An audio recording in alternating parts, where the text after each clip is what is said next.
Welcome, dear students of the School of Athenia, to the fourth Chugcratic seminar, the show where we explore various facets of Transformers through the Chugcratic method. I am your host, Kit Katastrophe, the headmaster of this school and a personal pupil of Chugcrates himself. I'm joined by my three esteemed deans and co-host. Dean of the College of Critique, reviewer extraordinaire, and winner of the Most Pleasing Voice Award 6 years running, Runestone. Seriously, what the hell is Sigma energy? Dean of the I got lost. Dean of the College of Engineering and Fabrication, up-and-coming 3D parts maker, and detractor of all things Chug, Definitely Not Char. It's a pleasure to be here. And last but not least, Dean of the College of the Arts, the preeminent painter, the Chugmeister himself, IdArmed. Hello. Oh my goodness, what an intro. That's all I wrote. So today, our topic, our fourth episode is our collecting journeys, and I provided a sort of table of context of what you can expect from today's episode. We'll be talking about how we got into Transformers, where Transformers took us. We'll answer some questions that were submitted in my Discord server. We'll take a look at some of the new reveals. And, of course, as always, we'll talk about our recent purchases. But first, I believe Runestone has something he has prepared for us. Yes, unfortunately, like the last podcast, we do have to start on a somber note. And that is, earlier this week, it was reported that Pauline Newstone passed away. She, like Peter Spellis before her, she has had numerous roles in media. One of which I believe was Frieza from the Ocean dub of Dragon Ball Z. But for Transformers, she was the voice of none other than Airazor from Beast Wars. Before I continue, does anyone have anything they want to say? I gotta say that, yeah, it is kind of a gut punch to have her pass away.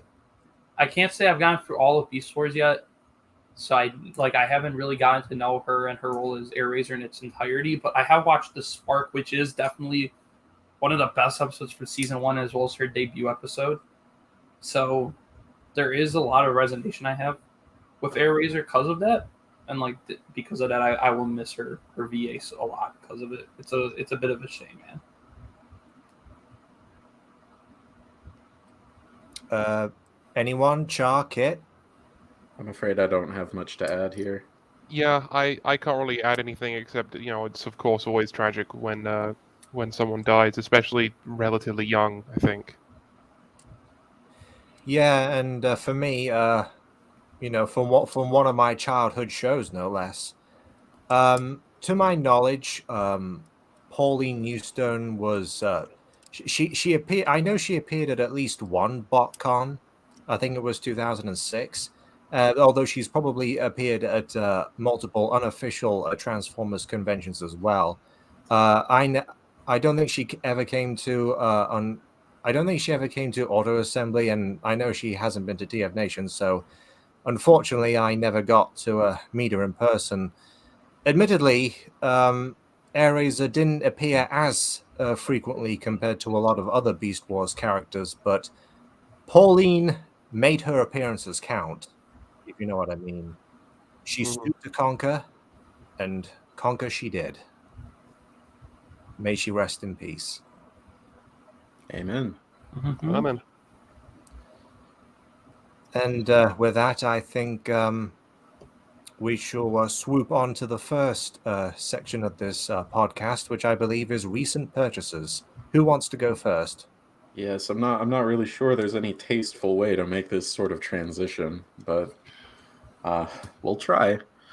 I guess I'll go first. I've gotten this figure 2 days ago that I'm talking about, and it has consumed all of my attention since I got it. And it is the Mechanical Skull Studios Sirius. It's a third-party Legends scale Armada Starscream that is absolutely phenomenal in every single way. It is incredibly well sculpted, well detailed, well built, and and it was only $35, and I got it on sale for 15.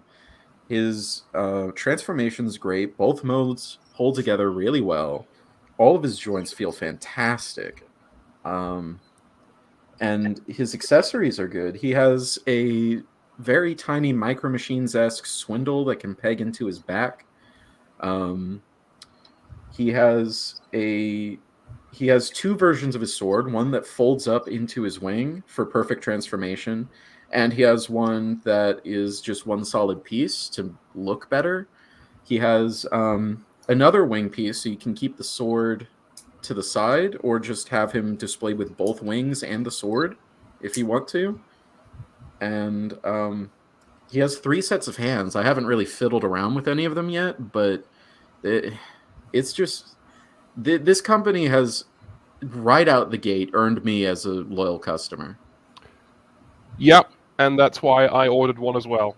Unfortunately, And I'm really considering going in on it if there's a repaint that gets me, because the only thing that doesn't really stick with me 100% is the deco, because I kind of wish they went full on cartoon accurate instead of kind of like half cartoon, half thrilling 30 legacy deco. But my god, it still looks really good for a vaguely Legends class figure, or Legends scale. I still don't really know where it's supposed to fall. Yeah, at. it It seems looks a to me little like an bigger RTF than I Scout. expected Legend scale to be.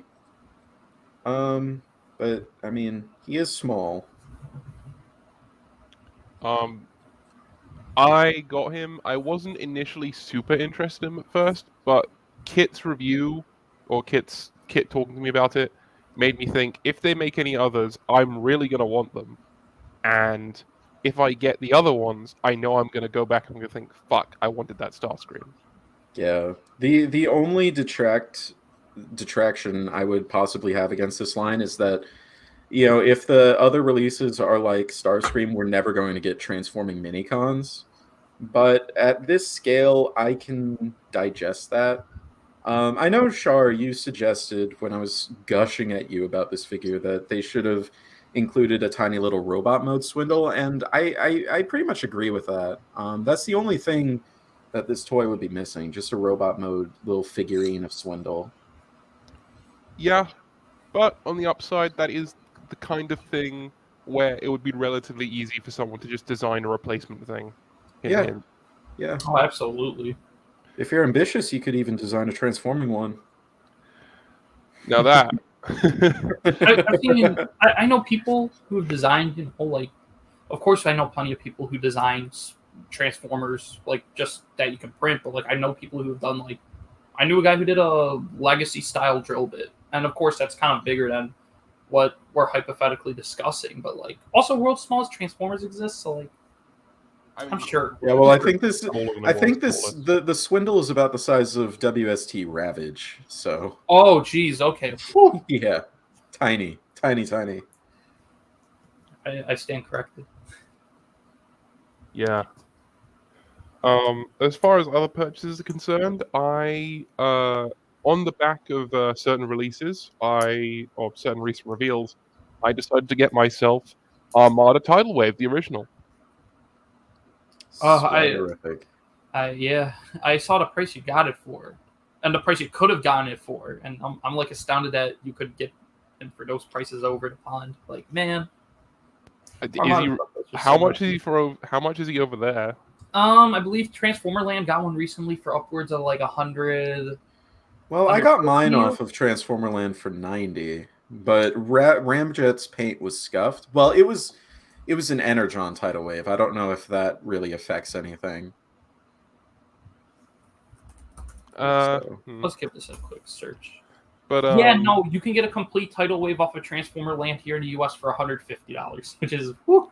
That's a little steep. Yeah.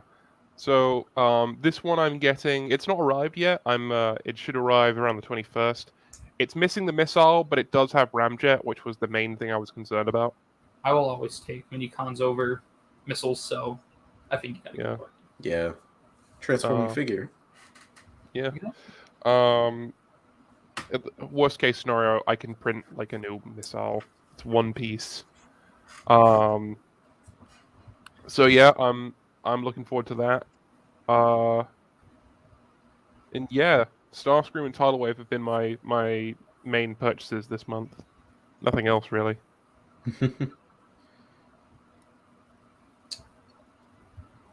Well, I guess I'll give it a crack next. Here in the U.S. we got Black Friday, which I know that was in November, but that was after our third gathering. So I picked up a couple things then, and I picked up like one thing since, because I've been mainly just focusing on continuing working on commissions and TFCon customs and stuff. I picked up Cybertron Defense Red Alert like almost 2 years after I got it for you, Kit. I've been longing for it ever since. You finally got your own.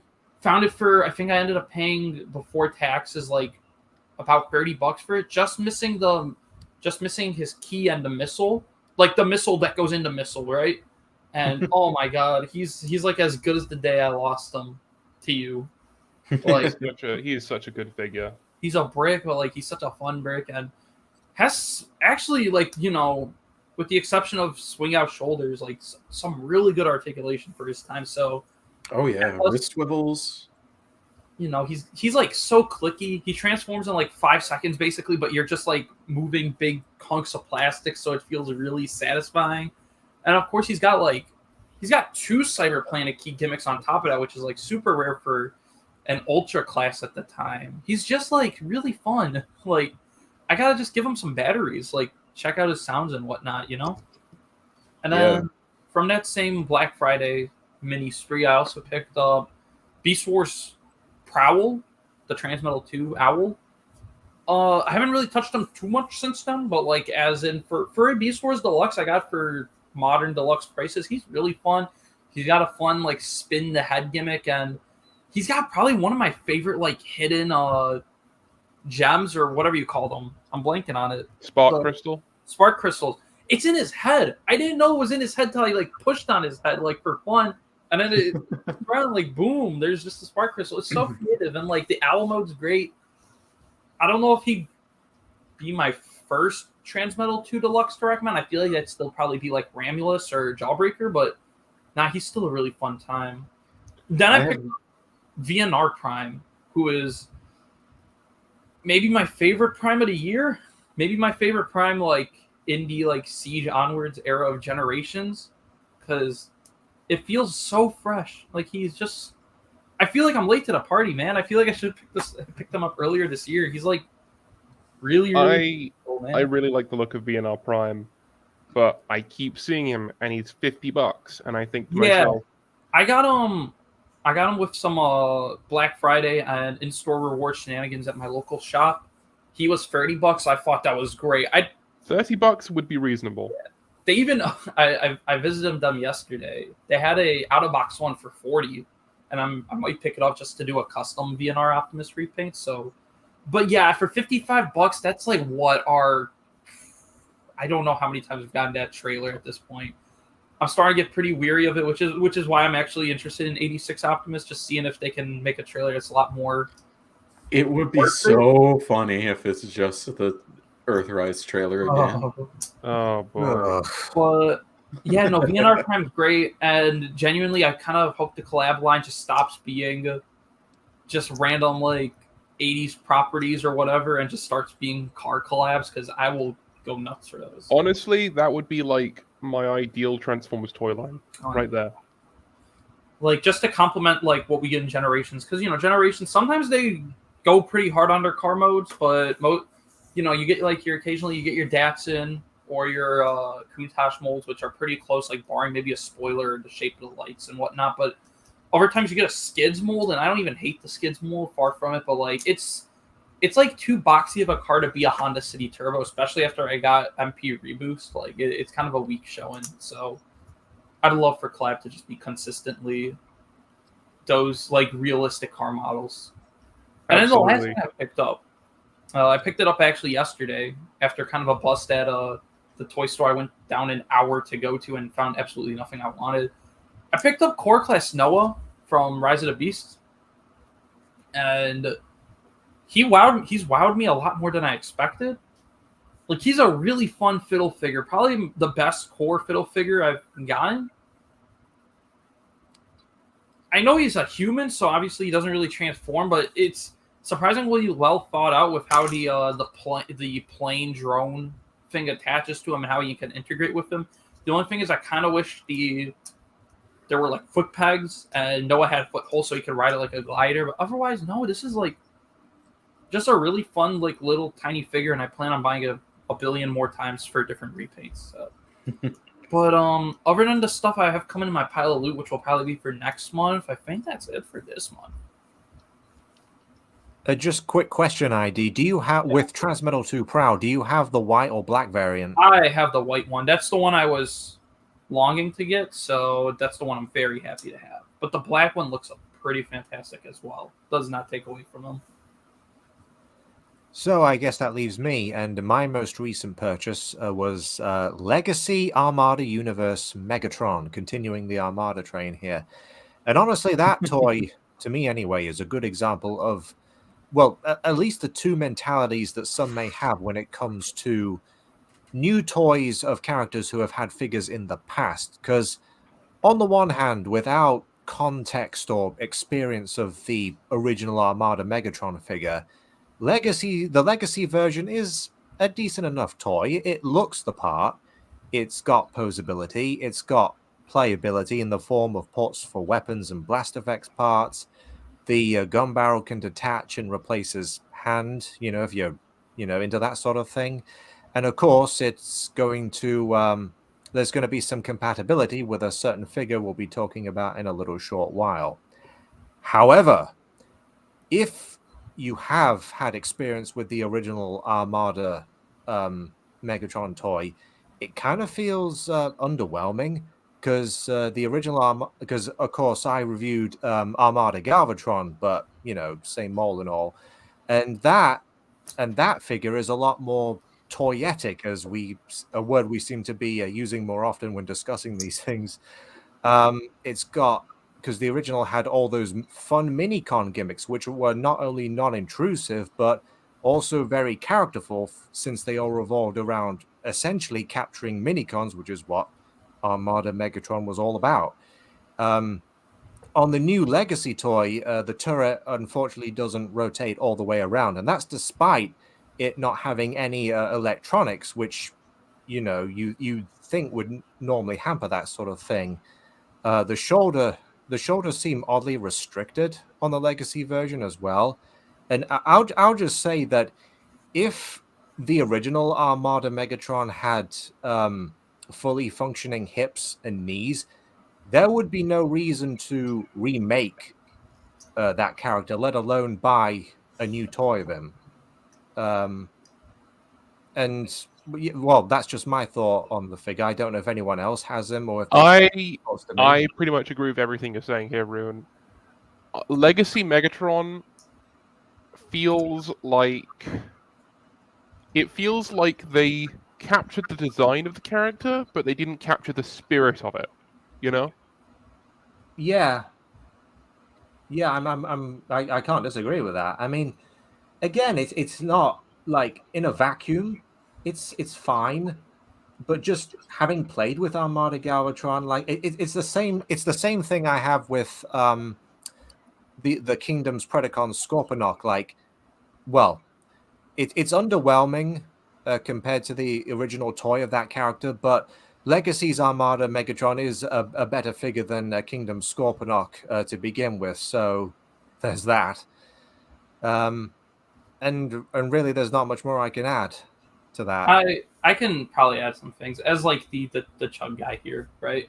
Mm-hmm. I enjoy Legacy Armada Megatron well enough. He's a fun, I guess, fiddle figure of sorts, but I think he feels probably the least justifiable update, and B, the most kind of hollow feeling in comparison to the original toy. Which, for context, I've never messed with Armada Optimus, Hotshot, Starscream, or Megatron. The Legacy ones are all my first times ever owning those characters, which, in a way, I'm kind of happy to have them, right? But, like, with Hotshot, he's posable now. He still has his cannon. He got the visor. Like, he does things the original toy does. He's got his engine gun, and now he has Jolt. He's basically got everything. He's just now, more of a figure than a toy, right? Optimus actually can move around now, and I don't know. I feel like he's like how you do Optimus a is Chug probably update. the best update of all of the Armada updates, in my opinion. Starscream, I know, is a fair bit controversial, but again, I think he poses nicely. I just wish he posed nicer. But at the same time, my issues with him are a very deco, as well as a kind of convoluted transformation. That's the main thing I get from like a lot of the Armada stuff. Again, except for probably Optimus and Tidal Wave, which we'll talk about in a little bit. He like Starscream does things which seem to be done for the purpose of like adding steps to the back of the box, which I don't usually have a problem with because that means it's a more engaging transformation. But with Starscream, it's literally stuff like, oh, you got to like swing the biceps out or inwards a little bit to complete the look, and it's like you just wasted like a whole joint to like just make the arms go in like an eighth of an inch. And like because of that, like, you know, you had the budgeted for the parts when that could have gone to like a bunch of other things, right? Or like how the cannons have filler parts in them for some reason when it could have just been molded as one part. So like you just wasted two parts on something that could have been one part, you know? As someone who has the Armada mold, the Thrilling 30 mold, Legacy, and this third-party Legends one, I really have to say Legacy Armada Starscream is easily and by far my least favorite take on that design. It's just I can't blame completely you. uninspiring and frankly a waste of a mold. It's just nowhere near as good as any of the other three versions. I kind of have to agree in terms of, again, like looks and stuff. I think the figure functions fine enough. I even like it a fair bit, but it could have been more. And I just feel like they overcompensated on it being a Voyager class. Like not every Voyager class has to be uber complicated, right? I feel like the problem is with a lot of the UT updates is that, especially for Legacy, is they really, really are trying to go with those show models. They're trying to follow those show models when a big part of the appeal of the Unicron Trilogy toys was the surface detailing. And that was something that had to be simplified for the TV show for obvious reasons. That's not a problem with the TV show, but that is, if you make updates and stick specifically to the show models, it's going to be an issue. That definitely sounds like more of a Armada problem than an Energon Cybertron problem, because now we have figures from both Energon and Cybertron, and by comparison, they seem to have like stuck the landing like a substantially better. Like, you know, Metroplex and Overrider are kind of way more widely acclaimed than any of the Armada guys, barring Optimus are. Override is a very good update. I like Override. So back to what I was saying about Megatron. It's that like I still feel like Optimus, Starscream, Hotshot all have things that make them justifiably exist, but like Megatron kind of doesn't. Again, I like him for what he is, but like I've kind of like settled into feeling kind of about him until I get a Sam's Forge's shoulder parts. I have the Sam's Forge shoulder parts. They do add something to it, but it's not going to make the figure into the original figure. Because here's the thing. I can understand getting rid of a bunch of the gimmicks, right? Like, I'm talking, like, the ones on the legs. They would have made them unnecessarily bulky, and also Megatron is at the size where, like, I don't even know if they could interact with, like, Micromasters, right? But, like, to get rid of, like, the fact you can swing the double missiles forward, like, they stop 90 degrees up. That's, like, really weird. Like, that's gone. The turret doesn't spin all the way. You know what's funny about that? Yeah. I have taken that toy apart. There is no reason that it shouldn't be able to do it. In fact, there's a piece of plastic specifically there to stop the turret from being able to swing 360 degrees, and there's no reason for it to be there. It's very strange. And then also like getting rid of the just the rail thing on his right shoulder, and then the free pronged like shapes that you could just stick mini cons to on his left shoulder or like the left tread. It's like you could literally just put 5mm holes there and like weaponize them up, and like it wouldn't be like perfect, but like at least they'd be homage. But no, they're just sculpted on details instead, and I don't know. I feel like just the intention's kind of lost, and it's really strange too in a year like Evolution, where again we had Hotshot with his tire missiles. Prowl gets his shurikens that function the exact same way. We got Junkion's like Crash Bar who have like an opening thing. Like geared mechanisms and like flip out weapons are still very much in existence. So it's like really weird they didn't just make them manually flip out instead of spring loaded. It really feels like there's no good reason to do it, and it's really disappointing. Like there's no good reason to cut out these features, even Once in a again, manual form. You know. I feel like this is a symptom of Hasbro's sort of philosophy, design philosophy, when it comes to these new updates. Is they're basically going by, if it was in the show, then it's on the figure. If it wasn't in the show, then it's not on the figure. That's what I'm seeing. Yeah, well, in the It- show, Megatron's turret could spin all the way. It's pretty unfortunate. And also, it's kind of emblematic about some of maybe the other weirder decisions they've been making throughout Legacy. Like, why does Point Blank have that weird visor fin head when it's the one that showed up in neither his original toy or his more longer lasting appearance in the Headmasters? Like, what's the like stuff like that that really like doesn't, I don't want to say bugs me because it's just a toy at the end of the day, but it like gets an eyebrow raise from me at most. No, I think you're allowed to say that something bugs you when like we Actually, spend money on these things. I think we should be allowed to have opinions. You know on what? them. You're right. The Point Blank one really bugged me because that was the Target Master I've been waiting the longest to get in Generations form, and especially after like the TR Target Masters and Crosshairs were home runs for me. Point Blank having that weird head and then all his other little tiny problems made him kind of a wet fart that I didn't, to the point that I waited until he was half off to buy him. You know. Yeah.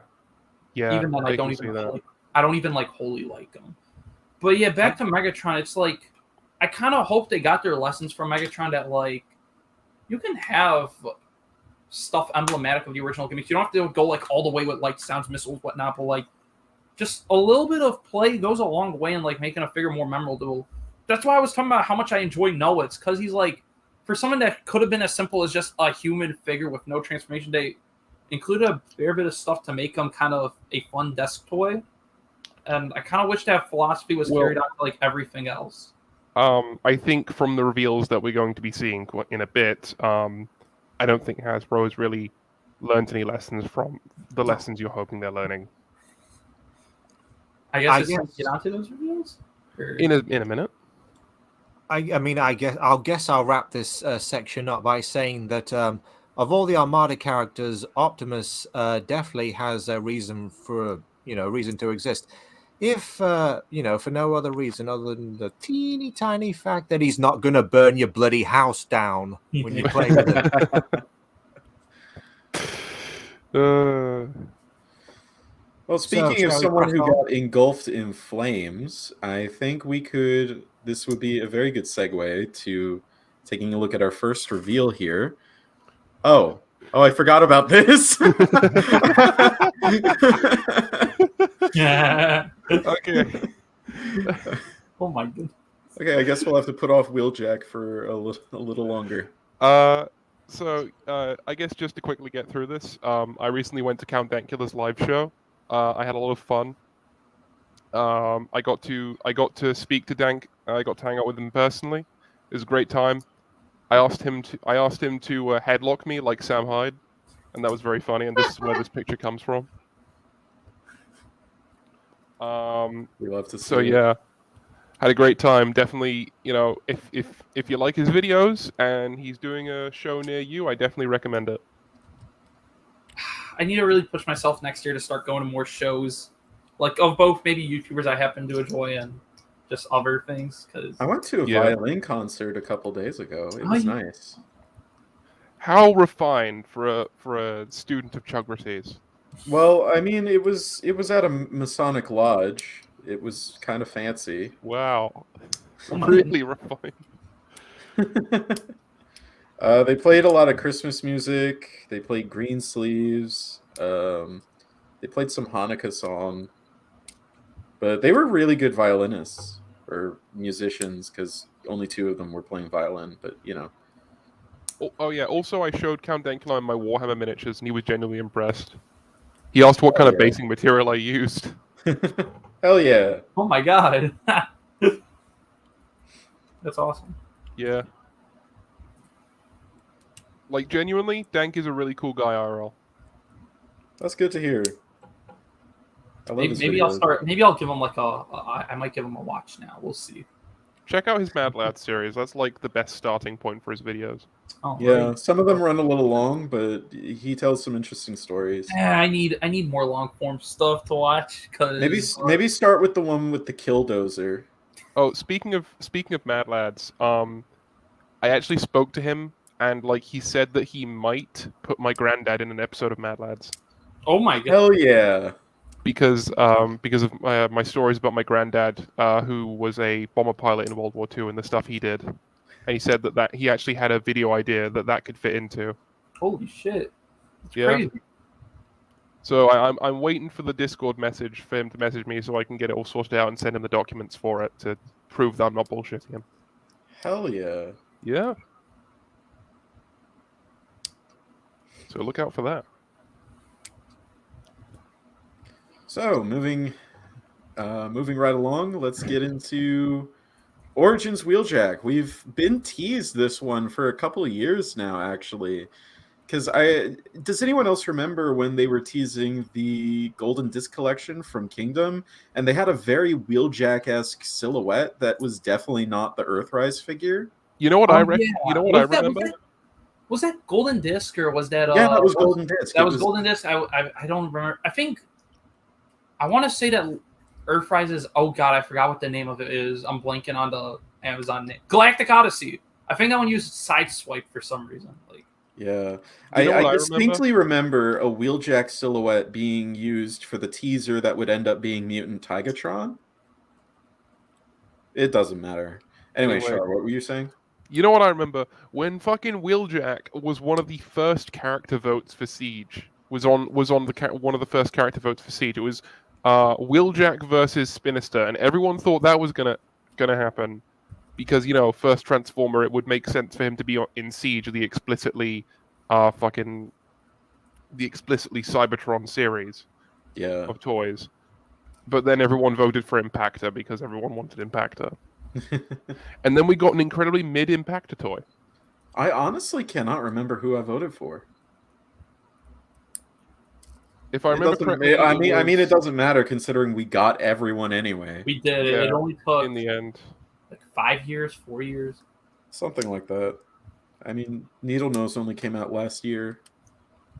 This year, yeah, it's Was like it this year? It was, yeah. Evolution Wave Oh, 1. I could have sworn it was 22. I don't. and I was don't. just I don't late. think Evolution Wave 1 had like a scheduled for 2024 releases, early 2023 or like 2022 thing. You know what I mean? Like, Gotcha. like this. Like now we have like United Wave 1 starting to trickle out and stuff. Like yeah, not this now. was I just think. me being bad at time.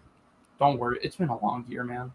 I basically ended up getting like every character, a version of every mold from the characters from that vote except for Impactor.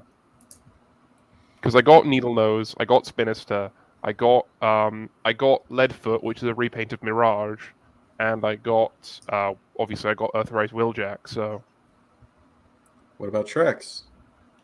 oh no, I didn't get Trax. Yeah, you're right. Good. Not. Good on Not. you. I don't know. Trex sucks. Yeah. He's. I have Turbo Trax. I don't need Trax. Hey, okay. I need him. If I ever get like a United Turbo Trax, King of Trax. Turbo Trax is Outta one of here. the toys I actually have from my childhood. So it's a nice figure. I like it. But yeah, Origin Wheeljack. I think he looks pretty nifty actually, just like the other two Origin figures we've gotten so far.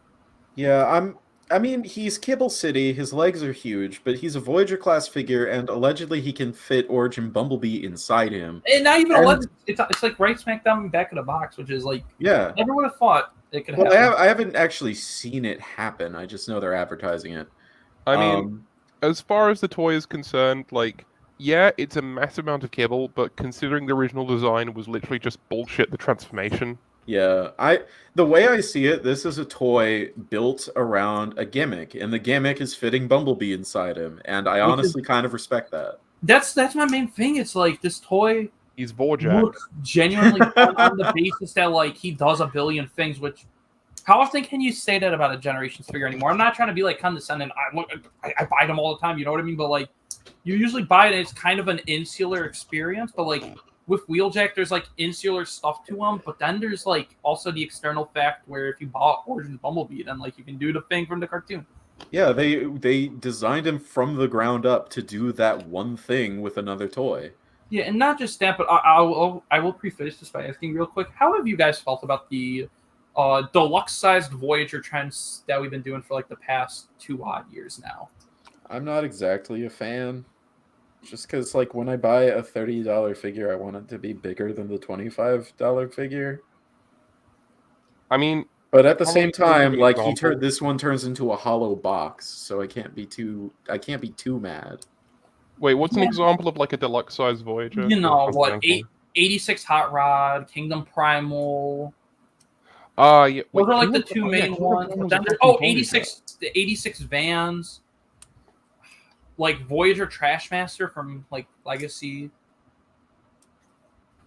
Like it's been a thing Yeah. that's like kind of been around, and I feel like they're not bad figures, but usually they don't.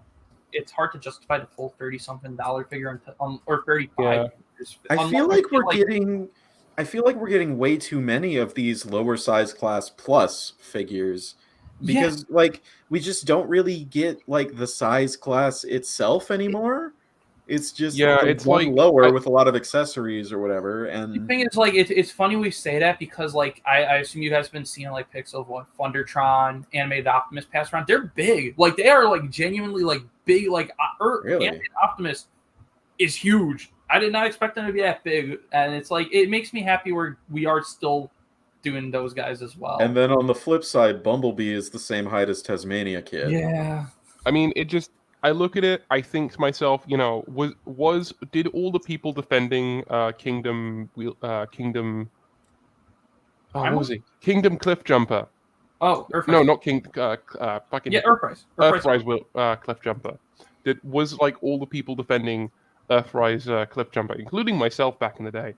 Did Hasbro see that, wring their hands, and think, this is a Maybe. way we can. I think it also let's be honest, it also stings because we've jumped from $20 to 25. I feel like again, so many flaws people point out about Generations figures would not be around if we were back to like War for Cybertron prices.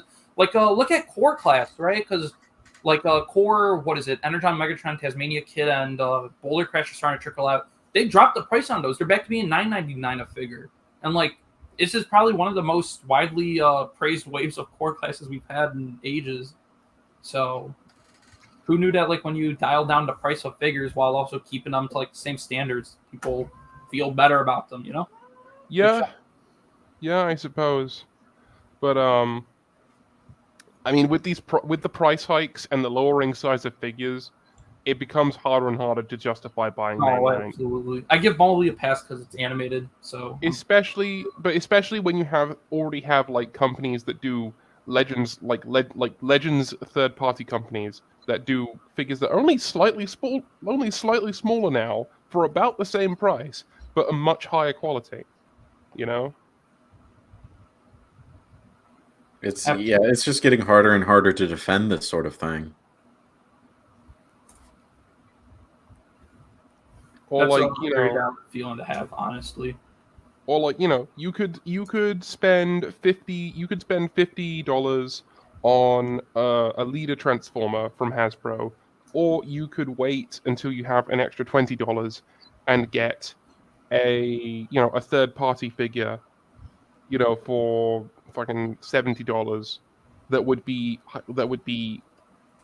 a magnitude higher quality and about the same size. I just miss the days when they made chug scale stuff. Me too. I feel like this would be like a perfect opportunity for that sort of thing to come back. Maybe, but 3P also has this problem of like they have this insistence of following Hasbro around and just doing whatever Hasbro does. Like Hasbro starts focusing on cartoon accuracy. Bam! Now everything's Sunbow, you know? It is really surprising that we don't see very much differentiation in the market. Oh, I mean, in regards to like MP scale stuff, I mean, we had a. Well, okay, hold on. MMC is dead. Well, not dead, that's a vast overstatement. But like their IDW stuff is done. But that's allegedly because IDW fans don't buy toys, which I don't know if I could. That is not my thing to argue about. But That's then the like funniest shit ever. Metagate's doing stuff. Like I have friends that are getting their shatter. Apparently she's amazing. Like hopefully there's a sign like we get more MP. Also, I forgot a company is doing a Mirage or Dino, and it's like Yeah, it so looks amazing. then you get the G1 focused stuff. But like I feel like other free Ps are dialing back on it since like Takara seems to be back on their footing with like Also, it's just Jailbreaker voice and whatnot. it kind of seems to me that the only 3P company that's trying to like is like the only 3P company that like is trying to have its own identity for anything is Fans Hobby. Yeah, Like, and even then, I feel like they get some derision for going a little bit too far. Like, especially it was like Naval Commander and their Megatron that I'm blanking on the name of that. I gotta agree with that. Their Megatron, I do not know what they were doing with that design. Yeah. They kind of missed it. And it's kind of interesting now. We have Energy Commander come out. We have their Tidal Wave on the way to Overload, and they like that is like a vast improvement aesthetically. Oh yeah, absolutely. Like in trying to stylize those designs while also like not going too far with it. You know, I would be much more inclined to buy their Tidal Wave if it had a better Megatron to go with. Yeah, no, that's valid. That's totally valid. But I'm still absolutely confused why they turned Ramjet, Tidal Wave's Minicon, a Delta Wing fighter, and made him into a F-15, which is not a Delta Wing fighter. I'm gonna have to look these up quickly. Hold on. Okay, a Delta Wing fighter means a fighter jet which basically is shaped like a Delta sign, like a dart. An F-15 has like proper wings. And like Ramjet, in my opinion, looks way more like a Eurofighter Typhoon or something like that.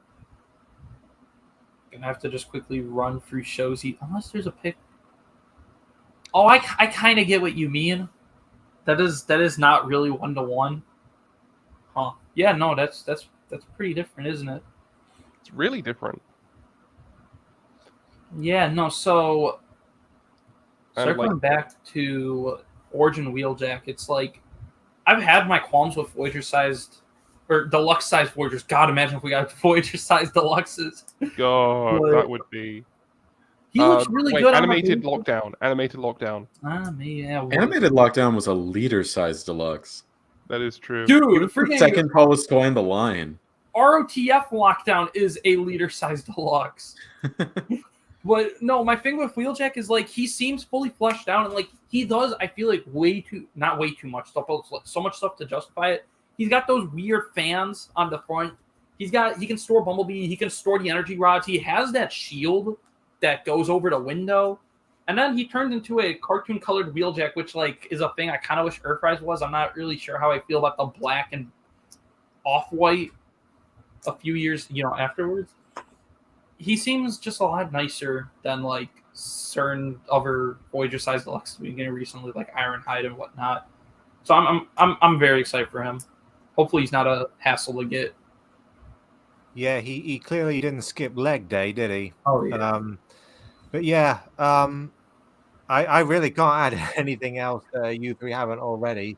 It's a design that is just cool to have in plastic form at long last. I have Origin, Jazz, and Bumblebee, and this will be a nice, completion of the trio. And like you say, you can store Bumblebee. His transformation, I think, is fairly screen accurate because his arms fold up to form the front bumper. It looks like it's genuinely really cool to like see where everything goes. Except for the backpack. I mean, it can't be screen accurate because like Hasbro hasn't invented a plastic that can change shape yet. No Transformium yet. No. But I just think it works well for what it is. Obviously, he is a bit of a shell former, but other than the extra kibble on his legs, he seems surprisingly clean, or at least the kibble is not distracting.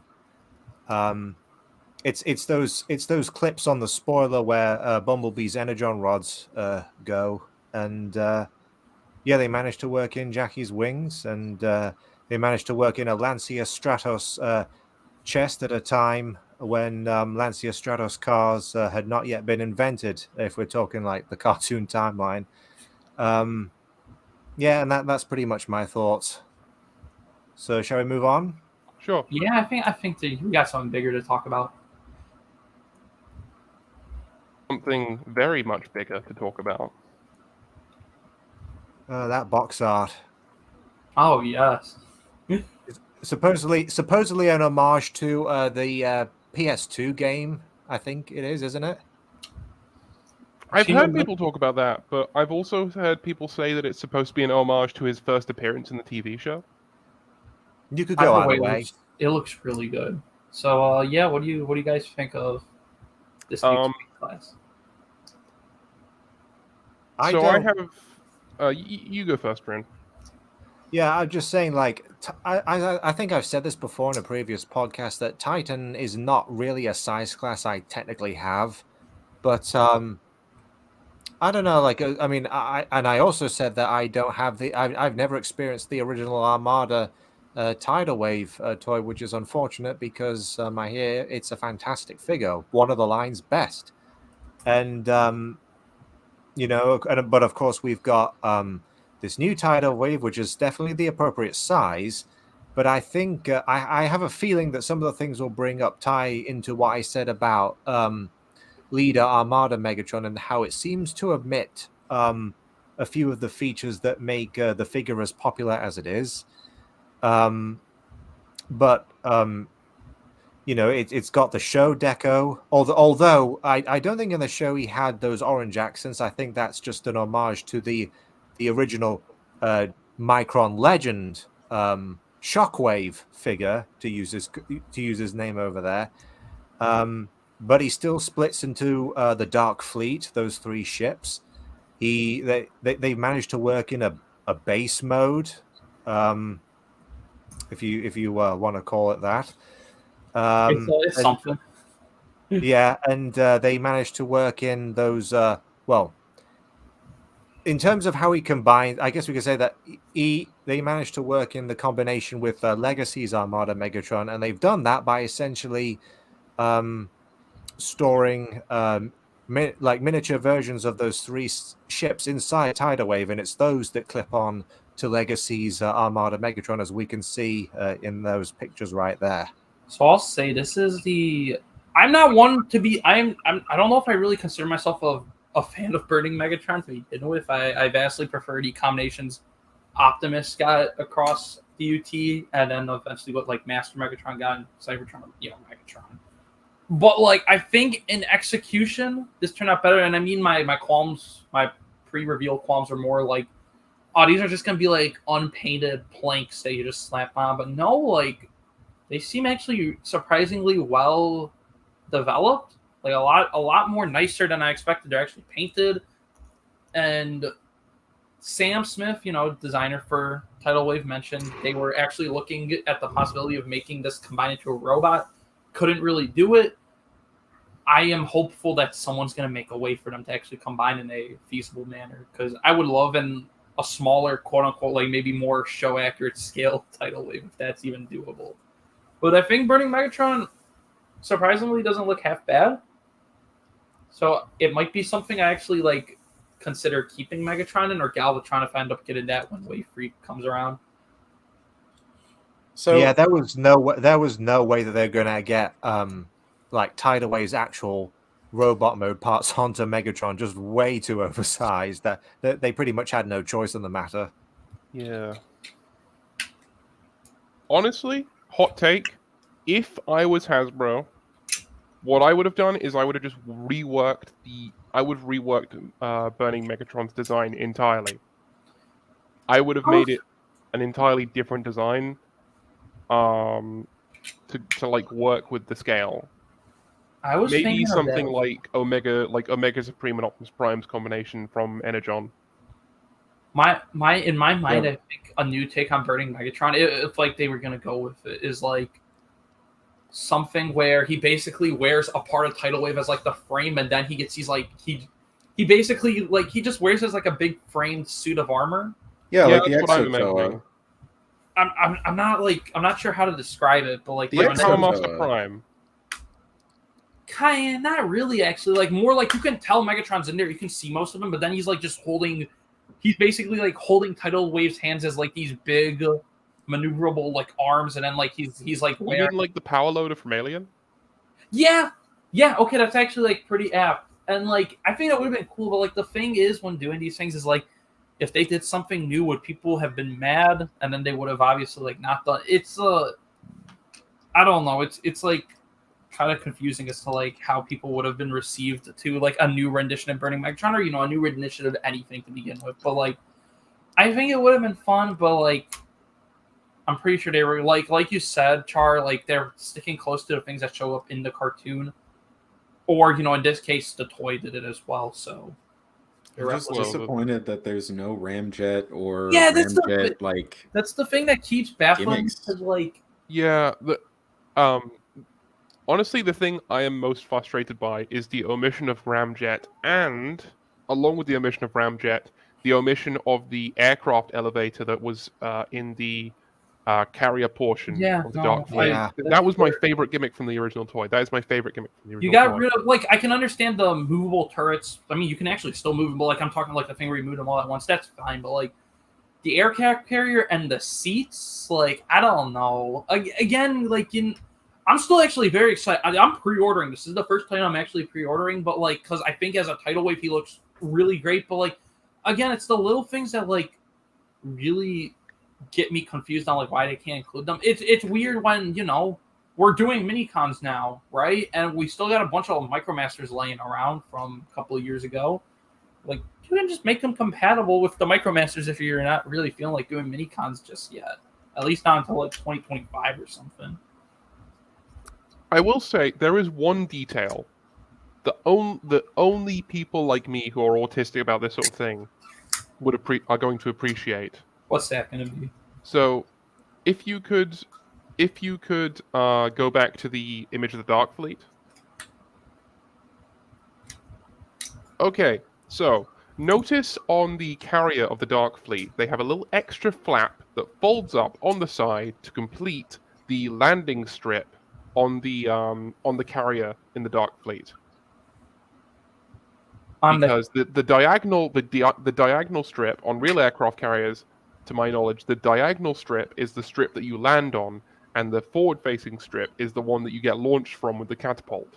Okay. And on the original toy, it just gets cut off because like the part is flat, so it just has a flat edge.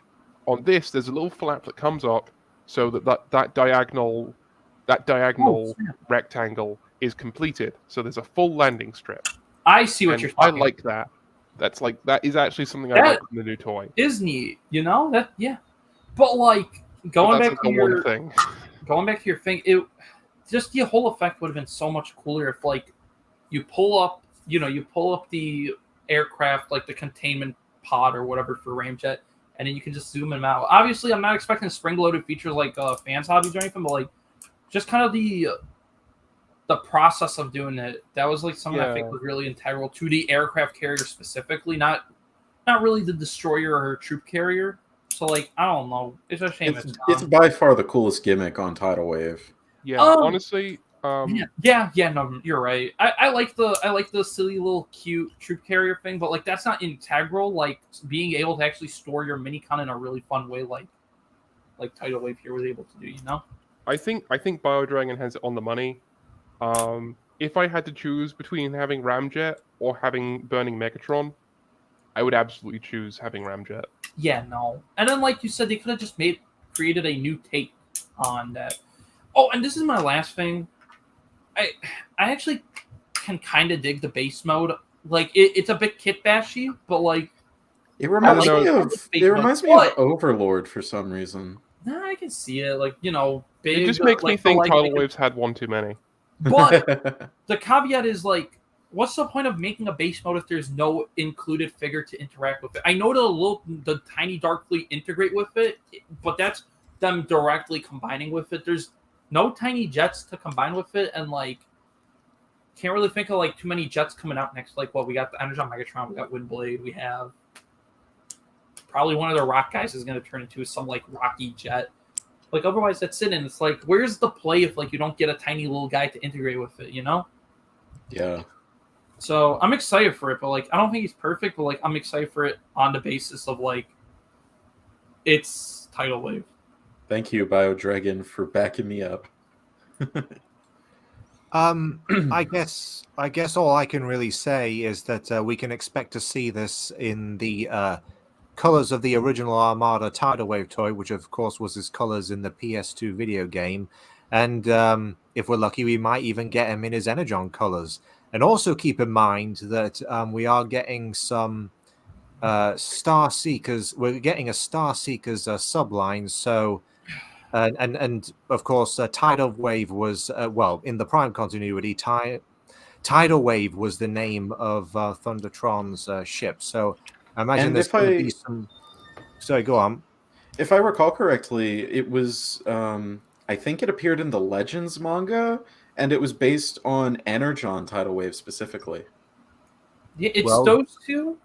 It's those two, but also in IDW 2005's continuity, he was a member of Mayhem, which means he's doing double duty. He can be both a Mayhem guy, a a pirates guy, or Star Seekers guy, and also just a member of your Armada crew. So like, I think in terms of Titans being released like within their year, this is probably the one that ties in most nicely to their corresponding toy line since like Fort Max.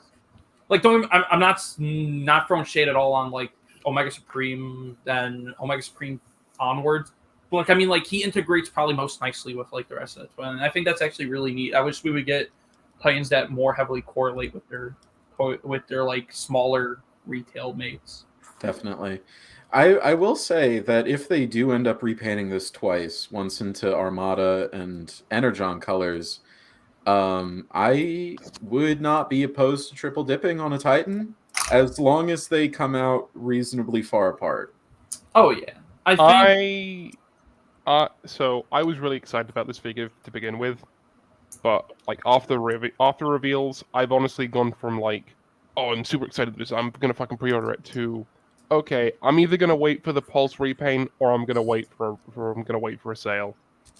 I don't 'Cause, know, like- just the idea of 9 ships in a fleet just kind of tickles me, and that makes me look past. oh my yeah, you can disappointment. also mix and match them. Which, thinking about it, right, I've never seen anyone actually mix and match the free tidal wave figures. That would be cool. At any rate, we have been at this for an hour now, and we haven't even Wow. approached our actual topic for the day. So, I'm sorry if I'm cutting this a little short, but I think it would probably be for the best if we move I on think to I've the said actual everything I need to topic. say. Oh yeah, Are we all in agreement? yes, Yeah. All right. So our topic today is our collecting journeys. We're basically going down memory lane and talking about first how we got into Transformers, and once we all tell our stories, we'll talk about where Transformers took us in our adult lives. With the way the PowerPoint was set up, I guess I'm going first. I don't really have anything prepared besides the slide itself, so bear with me. So really, 2005 was the seminal year for my collecting journey. Before that, I was a Hot Wheels kid. That was my thing. I was really into World Race and Acceleracers. I mean, I still am to an extent. And my exposure to Transformers was really limited. I did get like 4 Transformers for Christmas in like 2003, 2004. The 3 of them shown here, alongside Scorponok. But it wasn't until my 6th birthday that I really got into things. I evacuated my home for Hurricane Katrina that year, and my birthday was like a week afterwards, or just a couple days afterwards. And I spent it in a really shitty Florida motel outside Tallahassee. And on my birthday, my mom took me to Walmart, and I got to look at the toys rather, and I got to pick out some small things for my birthday, because obviously my parents didn't even know if we were going to have a home to come back to, so they couldn't really spend a whole lot of money on me. So I picked out Scattershot here and the Recon Minicon team. I don't really remember what else I got for my birthday, if anything, but really that Scattershot was the first Transformer I picked out for myself. And that's why it was the first figure I reviewed, because it's just very sentimental to me. And it really got me into things. I had seen a couple episodes on TV of the Cybertron show, I think. I don't really remember. But I was just really interested in it. And after that, things would only kick off further from there. 2006, we got the 20th anniversary release of the Transformers movie, and I watched that almost as religiously as I watched the Hot Wheels movies. Um, I I still have the copy to this day, and I distinctly remember seeing the teaser poster shown here for the first Transformers movie. I don't remember what movie I went to see at the theater that day, but I remember seeing that poster and getting so excited that there was going to be a Transformers movie. And I still remember exactly how I felt when I saw it.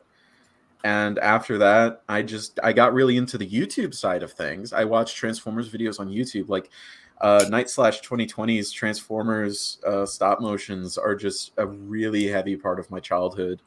And around 2009-ish, I started watching actual Transformers reviews. P.O. was the first one I ever started watching. Yeah, And P.O. was a then- big one for me when I was young. Yeah, definitely. I watched his reviews of like animated and Revenge of the Fallen stuff.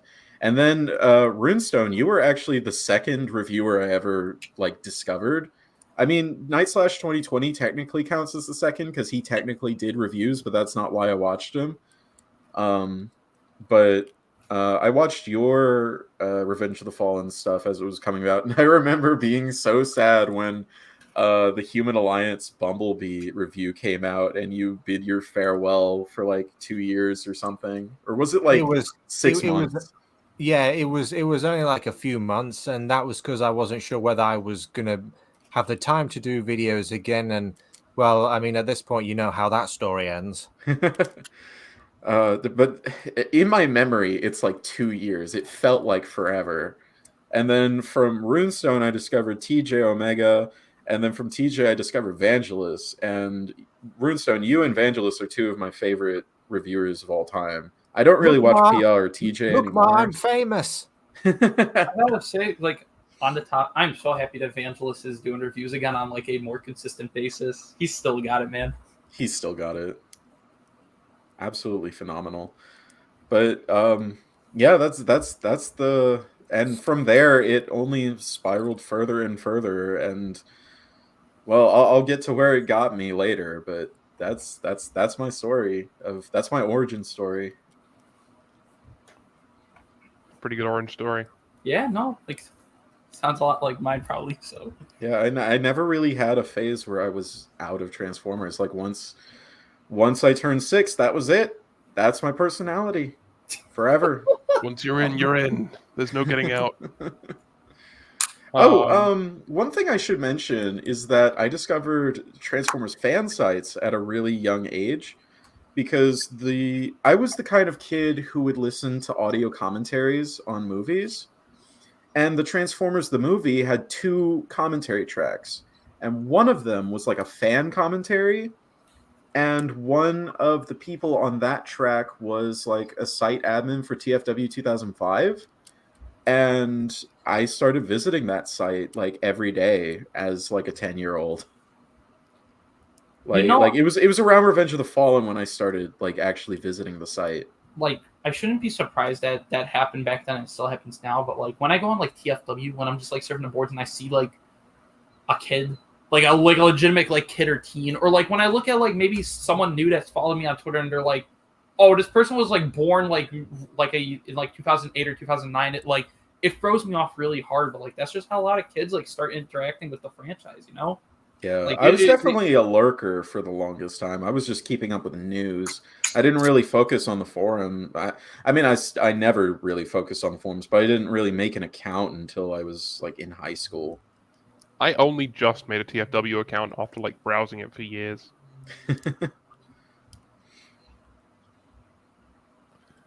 But yeah, I have memories of like looking up TFW 2005 on the fucking school computers back in primary and secondary school. I remember being in elementary school looking up Transformers on Wikipedia. Oh man, Transformers on Wikipedia, man. Oh Yeah.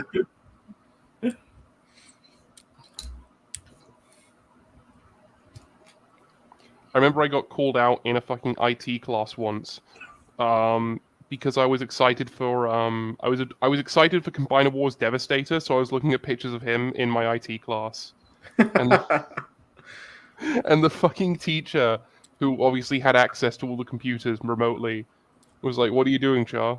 Why are you looking at this Char in class?" I mean, there are worse things to be caught looking at, but still. Yeah.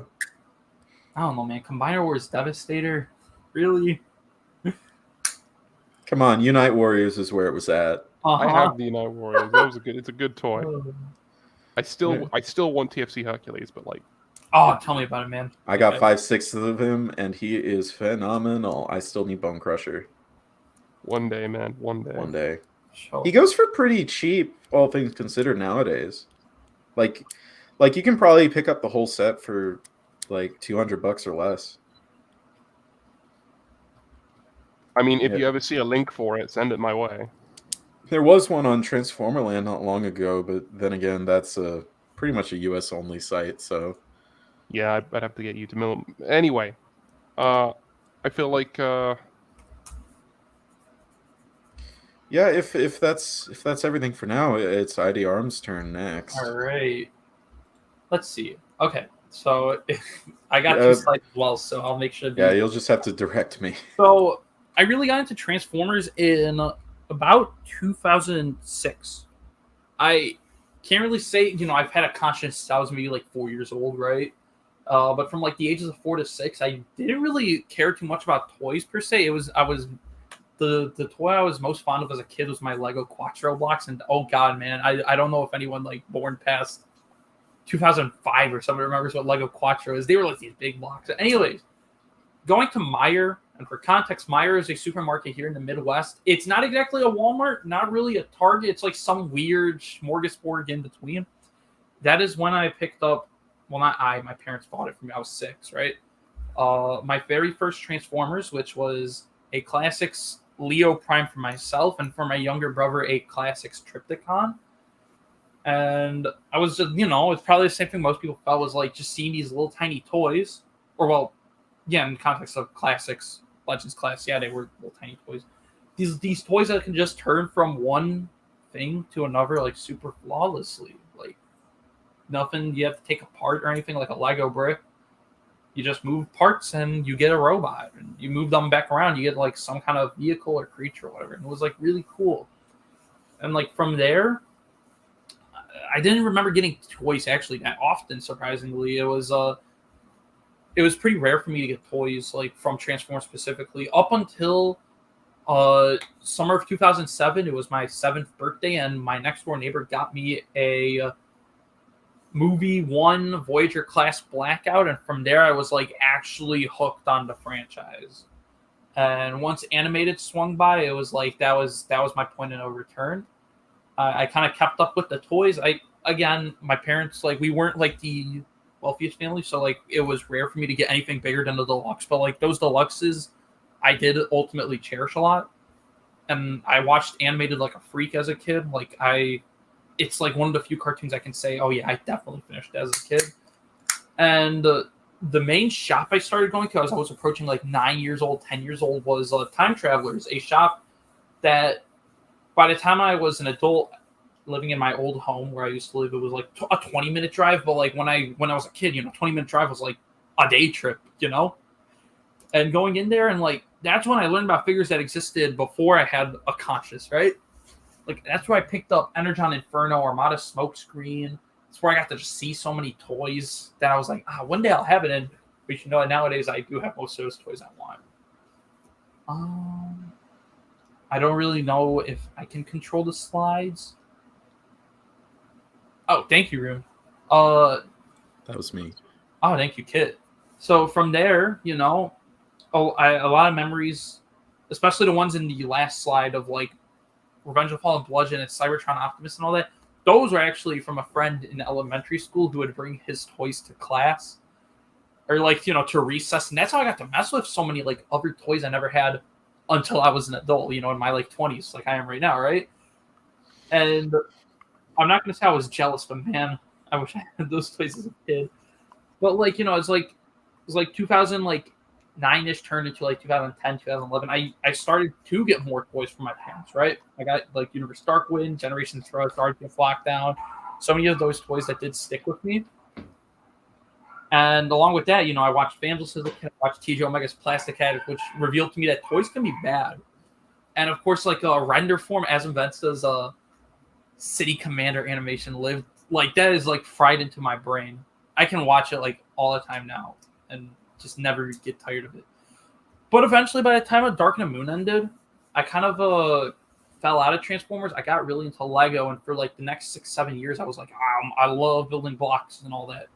Until it was about mid 2017 when I saw at Target, I was doing some shopping, and I saw Titans Return Sea Spray and Shuffler for half off clearance. And I was like, I used to buy Transformers. I should pick these up for like a $5 and $2.50. And from there, I was like, oh, this is what Transformers are now. Like they're all posable. They're doing any character from like before I even existed. They're doing things I never heard of. Like, what is a shuffler? But like it was so like mind-boggling, so like compelling that I just stuck around, and like I have not gone a day without thinking I've tried Transformers since.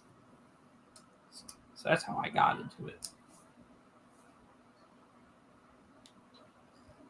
That was a great story. I don't really like appreciate like how people get back into Transformers simply because I've never experienced a time in my life where I wasn't into it like before, except before I was introduced to it in the first place. And like I think that's why I enjoy Chug maybe than the majority of people I know. Like toy significant, because like I think that's kind of the magic of like generations. We can like say anything about its flaws and stuff, and they're all valid. Like I'm not trying to disavow them, but like there's a reason why they keep doing it, because people will see these characters that they haven't seen in years, maybe even decades, get updated, and they pick one up and they fall in love with it. And like from there, it's like, oh, they just have become a full-on collector. Yeah. It's like, yeah, that's how it works. And again, there's also so many more memories I can say. I will say one of the most visceral memories that came back to me, like thinking of this video, was back in elementary school. There was a kind of a night for like the elementary school boys to like just kind of come together. They were doing like games and stuff, and they did one for the girls as well. But obviously, I didn't go, right? And they actually did giveaways, and they gave away a bundle pack. One bundle pack was Classics Optimus and Jetfire. The other bundle pack was one of the Optimuses from movie 1 and Bumblebee. I didn't win neither, and I bawled for the rest of the night. Oh man. I think that kind of feeling comes from something you can only love, Yeah. Well, yeah, I think that's basically all I gotta say for me. I would like to mention just how prevalent like fan animations seem to be in terms of like how we come to appreciate the franchise. Because with you, it was the City Commander fan animation, which I adored as well. That was really cool to watch as a kid. Yeah. And for me, it was the stop motions. And I also remember just looking up Transformers animations. Like, anyone remember the Devastator one with that? Oh, from what's his face? He does a bunch of stop motions, mostly for 3-piece. No, it was a 3D animation. Oh, that one. You mean the realistic Devastator? Yeah, the yellow one. With the music, with the yes. Yeah, I used to watch that all the time when I was a kid. That one stuck with me a lot. I remember watching this one animation where it was like this red alien spacecraft. It was like flat, sort of crab shaped, and it turned into this big, like chunky robot dude. I've never been able to find it again, but it was a really cool animation. That one sticks in my mind a lot. I remember seeing a lot of like G1 fan animations. Like Yeah, they were just like little animation loops of 3D models of G1 toy characters in just or like a stark black background. I remember a lot of old Transformers videos were like back before, or like from back before the movies were a thing, and so it was like, yeah, Transformers if it was realistic, and it was like, you know, basically just up detailed G1 characters basically. Yeah. Oh man. Now the scene's completely different. Yeah. Anywho, Shar, if you're ready, you can go forward. I will say that don't go too fast. I'm about to head to the bathroom for like 30 seconds. Okie dokie. So the way I got into Transformers is a little bit interesting in my opinion. Um, as a kid, the first exposure I had to Transformers was going to my local Morrison's, which the Americans in the audience probably won't know about. Runestone, you know about Morrison's? Yes, I do. Yeah. So I went to Morrison's, and in the bargain bin, they had a bunch of Transformers RID 2001 box sets of like 4 or 5 episodes apiece. Oh, And so Morrison's, was that a toy store, or is that a toy store? it's a supermarket. Does it still exist? Yeah. In Oh. fact, the very Morrison's I went to get the Transformers from, the Transformers DVDs from, is still there. Sick. So that was my first ever exposure to Transformers, was the DVDs of Transformers Robots in Disguise and Transformers Armada. Both of these were quite quite big for me as a kid, because like I only had those couple episodes to watch as a kid because I didn't know what YouTube was. I didn't realize you could find all the episodes online. So I would just rewatch those box sets on DVD over and over again. Which I am back. kind of, so one of the reasons I like RID Scourge so much is because in the early parts of my childhood, he was sort of this mysterious thing, because I would only ever see him in the opening credits of Transformers RID, but he never appeared in any of the episodes that I had on DVD. So I never know what he looked like until I watched the series on YouTube later on, and I was like, oh, that's so cool, you know. So I watched those, and I had the Transformers the movie, but I didn't have the 20th anniversary edition. I had this one with the really scuffed looking box art. I had that DVD, and I watched that, and I remember the first time I watched it as a kid, I got to the bit where Optimus Prime dies, and then I couldn't watch anymore. I literally could not. I was crying too much. I was really upset, and so I had to like come back the day after and rewatch it to try and get through it. And I did, but I didn't watch it again because I didn't want to see Optimus Prime die.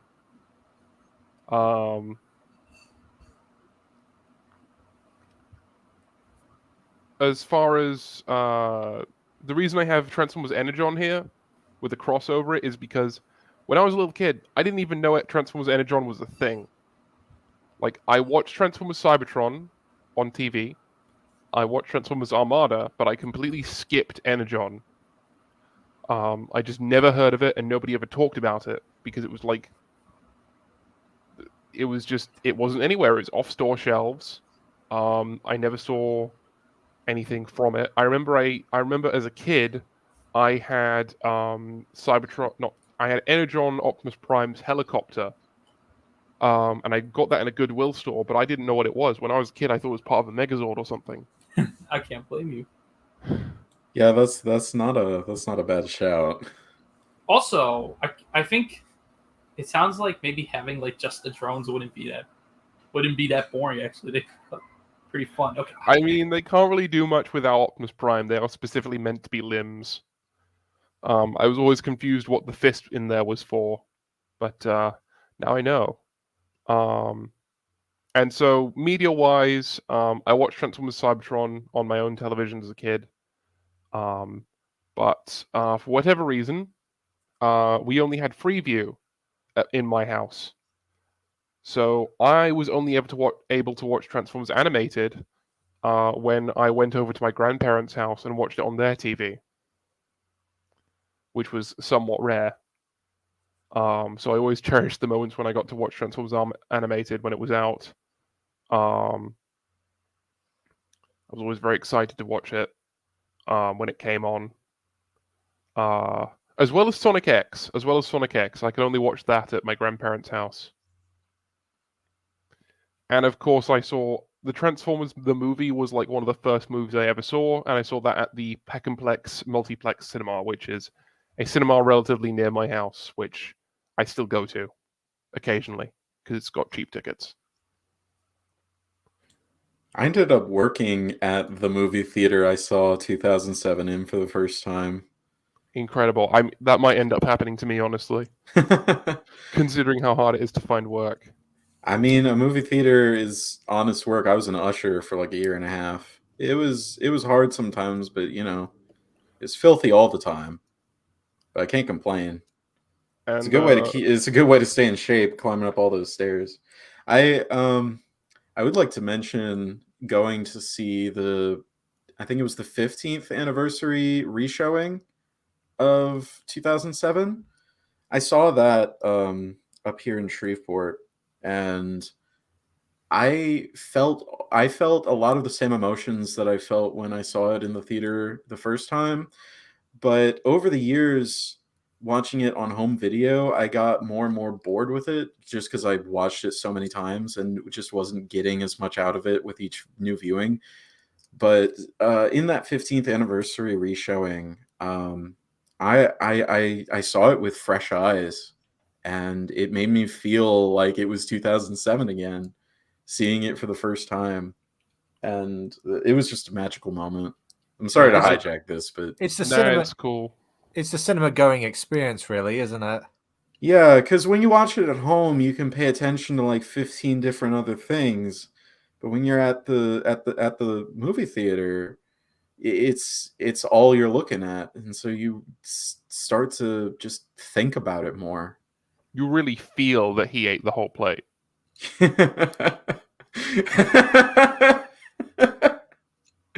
You become the whole plate.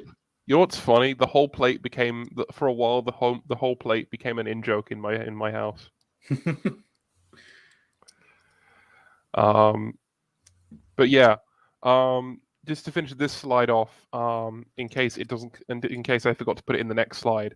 When I was young, I found the Transformers official guidebook. Oh, it's here. Yeah, okay. So this is these are like the earliest figures that I remember, and they're the figures and like some places that really shaped my Transformers journey when I was young.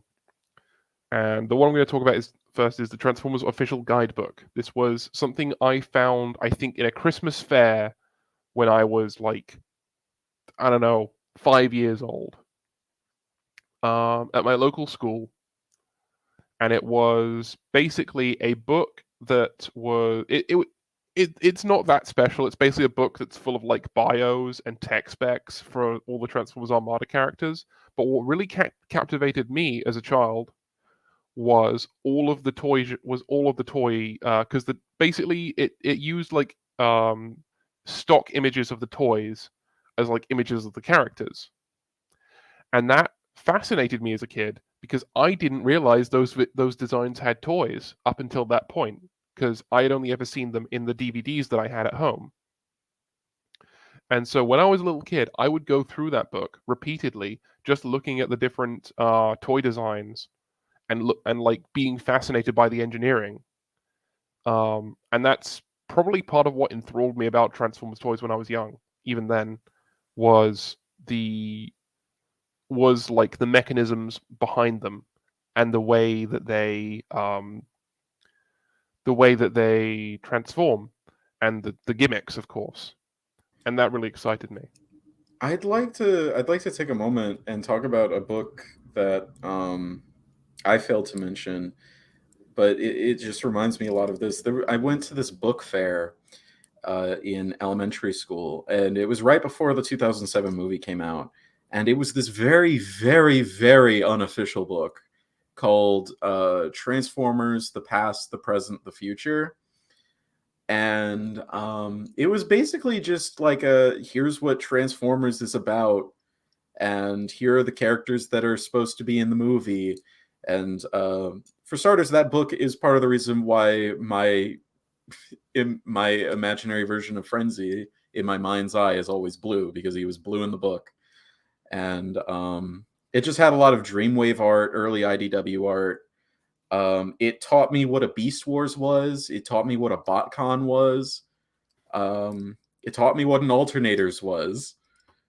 And I have it at my parents' house, and I really wish I... you know what? When I go down there for New Year's, I'm gonna pick it up and I'm gonna bring it back, and I'm gonna talk about it at some point. I'm interested. I'm looking. Actually, this up and no, I I can't think even it's at find my examples grandparents' of it. house, which is somewhere else.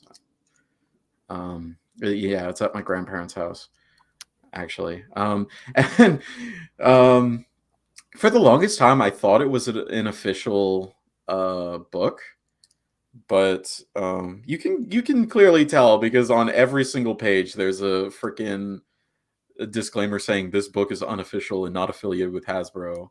And other subtle ways you can tell is because they included freaking Timeline's Landquake, the Energon Blight repaint, as like the most important in the list of the most important Transformers ever. It's like, yeah, he's such a fan favorite character that they gave him his own special figure in BotCon. There was like a G2 Transformers checklist, like for the entire G2 line for some reason, but for no other toy line, just G2, just G2. That's an interesting inclusion. Yeah, it's just a weird book. It's just a really weird book. I really have to talk about it at some point.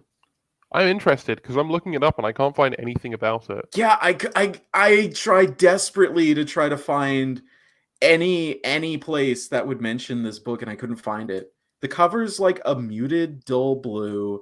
There's like an early IDW picture of Starscream on the cover, with the cone head, with the nose cone sticking off the back of his head. And he's Yeah. looking at the camera. There's like two other characters on the cover, but all I know is the title. I don't know who it was published by. Can't find anything about it on the internet.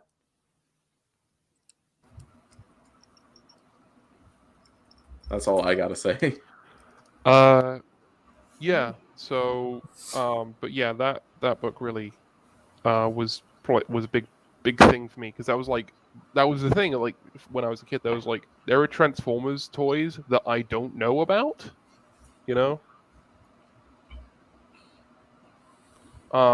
So I'll just rattle off. We'll start with Universe Devastator, I believe it was. Universe Devastator, I have a very distinct memory of my godfather buying for me piecemeal. Like every time he would come over, he would bring with him a new piece of Cybertron not Cybertron, of Universe Devastator. And that's because they were sold solo, right? They weren't sold. They were sold individually. Yeah. What was that like? I never got any combiners as a kid, and we're both like right about the same age, so like I never got to experience that. So what was it like piecemeal in a combiner? It was pretty cool actually as a kid, getting like each piece, and I was really young, so I don't have that vivid memories. So I'm sort of having to reverse engineer the feeling of it. But it was pretty cool, just like getting each piece individually and sort of building up to this robot. And like I suppose the anticipation of the next one,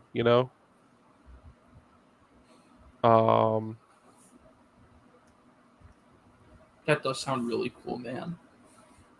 It was, and I still have that figure. The only thing it's missing is the crane arm on Hook or Hightower, I think it is, and one of the fists. But otherwise, it's complete, which I'm really happy about. We also have MP01 Optimus Prime. Would you like to know something funny about MP01 Optimus Prime in my childhood? Sure. MP01 was one of the first Transformers toys I ever had. No joke. Good God, man. Because my parents bought it for me for a birthday once, not realizing that it was a toy meant specifically for adult collectors. Because they thought, hey, Big Optimus Prime, he'll love this. And I did love it. And I used to have it with me when I watched the Transformers Prime, not Transformers Armada DVD that I had. I would have it with me. I actually have a memory of that. And it was a really cool toy because, of course, it's a huge figure, and I was small, so it was even bigger in comparison. It's like, you know how boomers remember that, like, G1 toys were way bigger than they actually are? Like, imagine that, but multiplied. Because it was already a huge toy, and I was small. The first Transformers toy I ever had. Would you like to guess which one of these is my first ever Transformers toy? Out of the last Optimus? three. Cybertron I'm gonna Optimus? say Starscream, It was but I Starscream. think you may have. Yeah, you may have told me that. Yeah, my first ever Transformers toy was I believe Ultimate Class Starscream. And I actually have a distinct memory of going to Woolworths to buy it. Rune will probably remember Woolworths. Yes, I do. Yeah. I went to my local. I was taken to my local Woolworths to buy Ultimate Class Starscream, and I believe that was either a birthday or a Christmas present or something like that.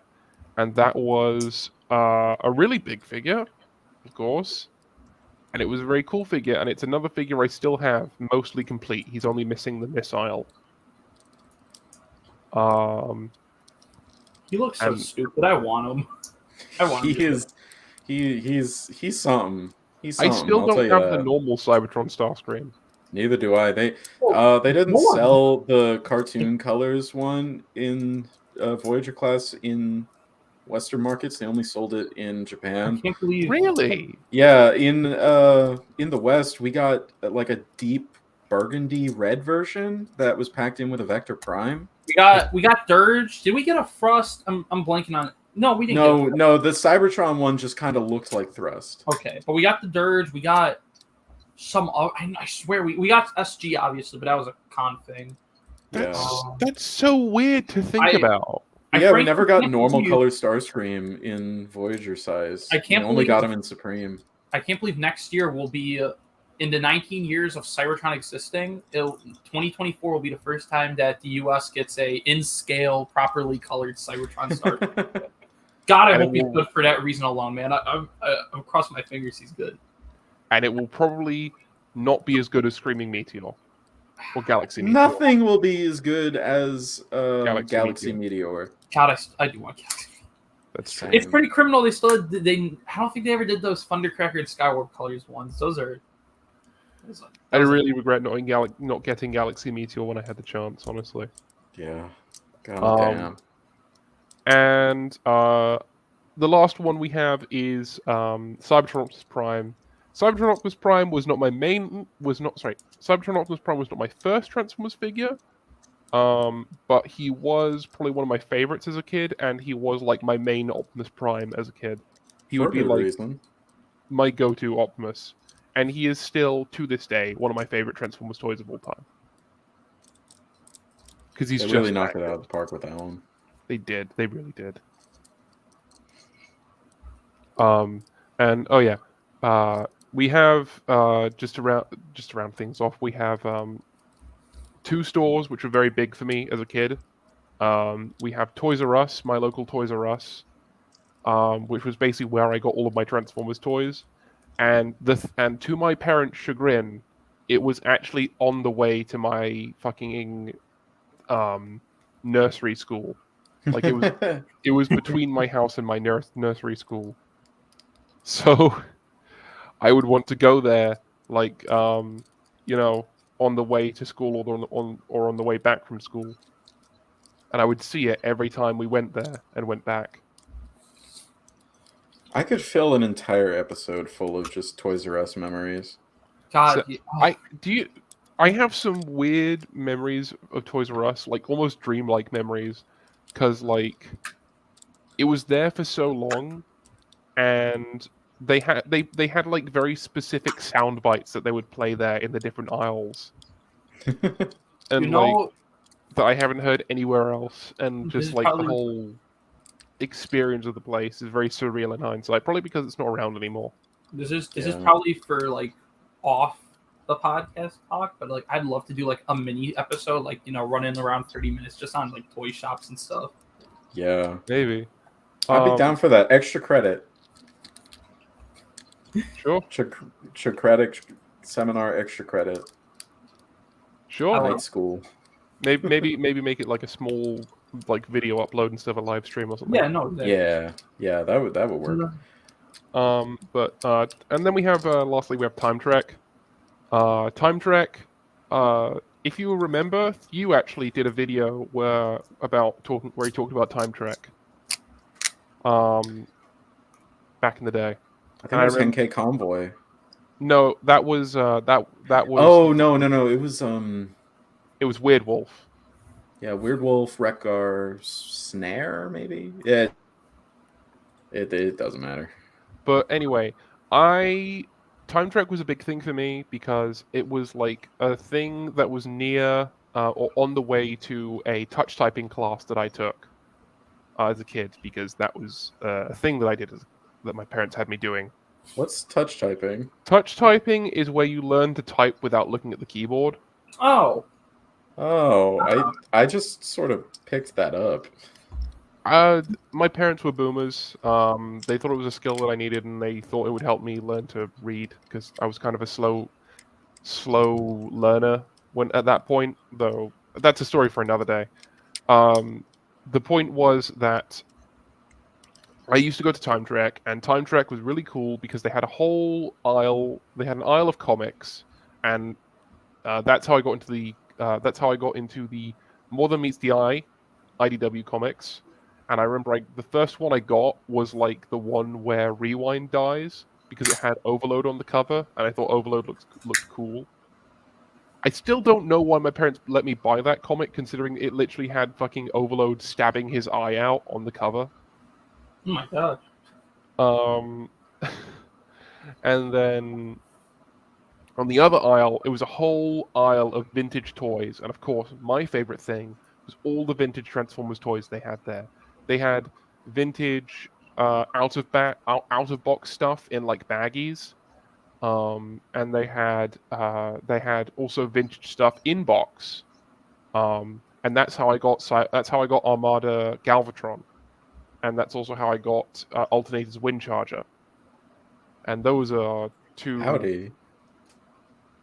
Those are two figures I quite like, and what I remember the most was they had GoBots, and they would sell GoBots for £5 for £5 each, and coincidentally, my pocket money was £5 a week, so I had just enough pocket money each week to get one GoBot when I went there, or I could save up and get something a bit bigger. But That sounds wonderful.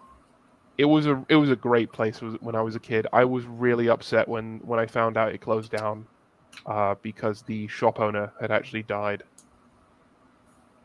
Yeah, that's like exactly why you gotta cherish these toy shops while they're still around. Honestly, and like I've been chasing that high ever since. I'll be honest. I'm telling you, if you ever make it out to the U.S., you have to like in advance definitely look for. There's way too many toy shops like in every state you could imagine. It feels like Not in Louisiana. Oh, Not here. Listen, that's I'll what I'm remember. saying. I am specifically bringing spending money with me on the America road You trip because have I know I'm going to see like toy stores and shit. If I've done it with one person who visited Michigan before, so in one day in Michigan you can head up at least 4 or 5 different toy shops. I'm going to arrive in the West Coast, and by the time I get to the East Coast, I'm gonna have like a fucking truck full of Transformers toys that I'm gonna have to figure out how to get back to England.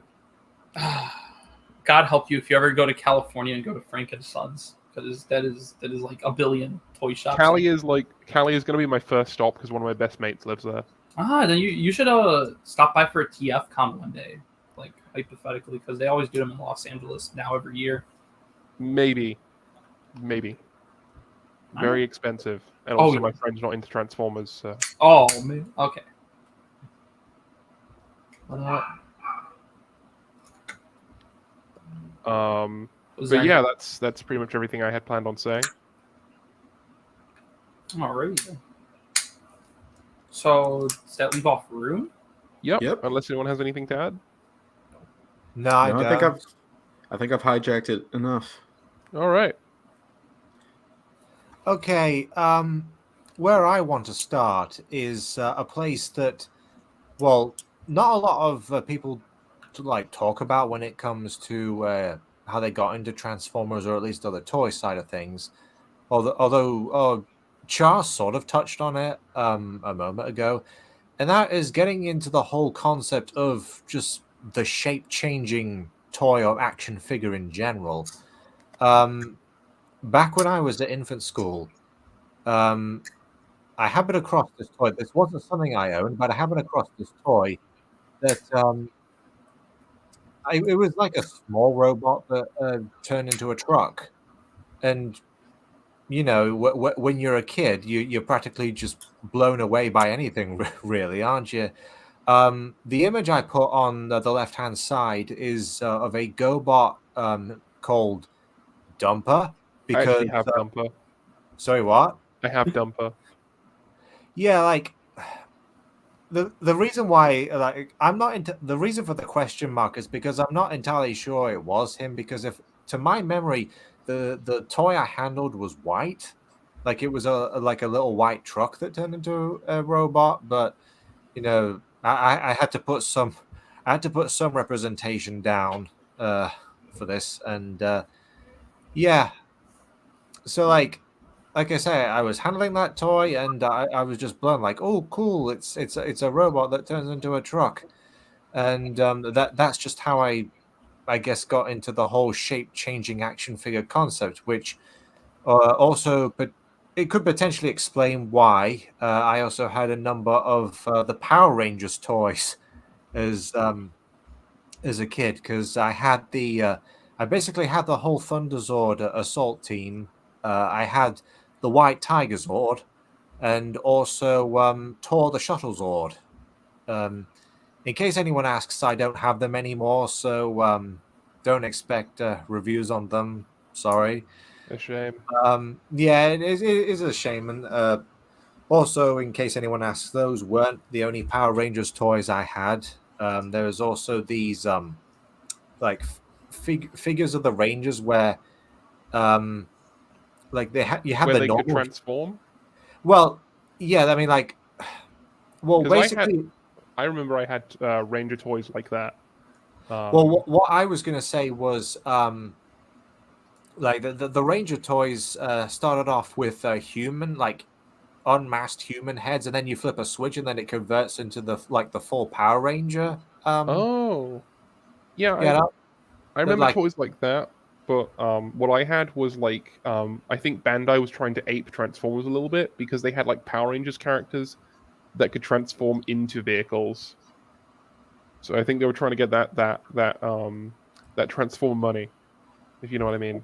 Well, yeah, I mean, the one time I'm aware that they did something like that. I mean, it was years after the fact. It was the Wild Force series, because I think they had the Rangers that transformed into the animal Zords that they were piloting in that show.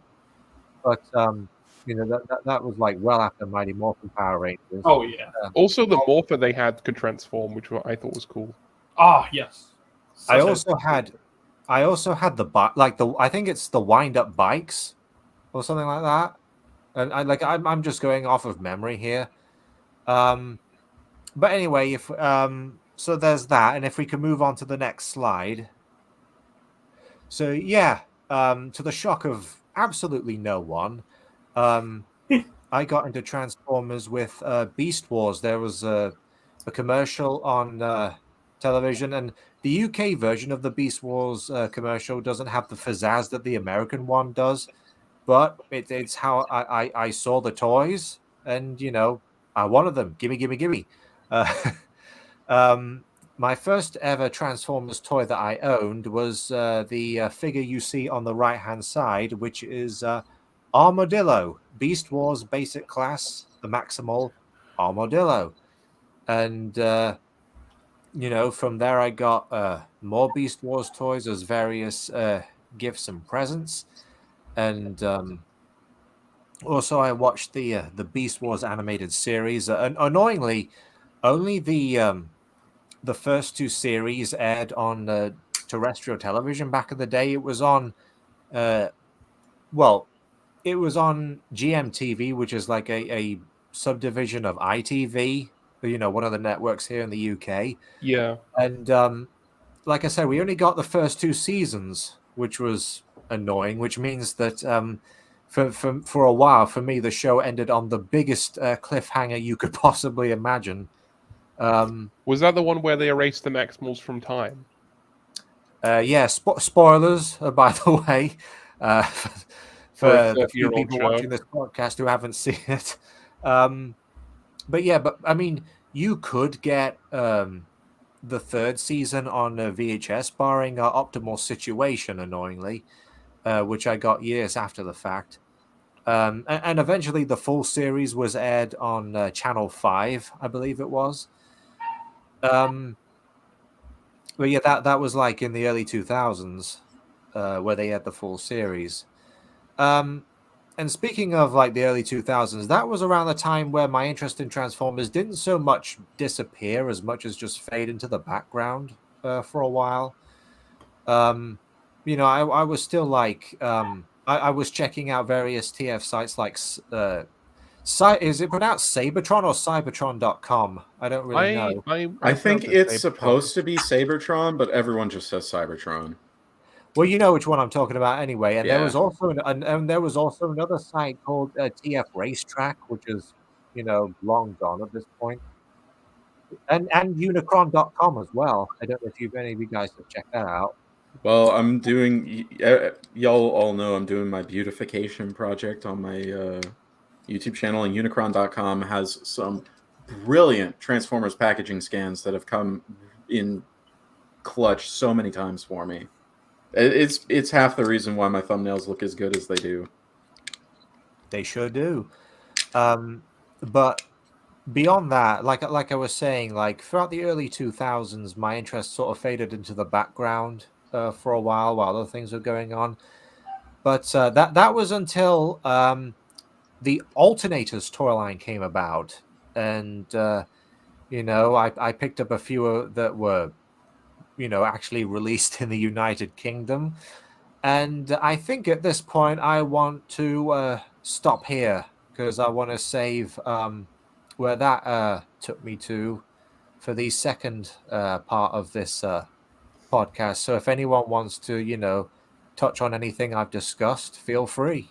I gotta say, nah, you go first, Kit. All right, my question is: would you ever consider getting back into Megazords and stuff like that?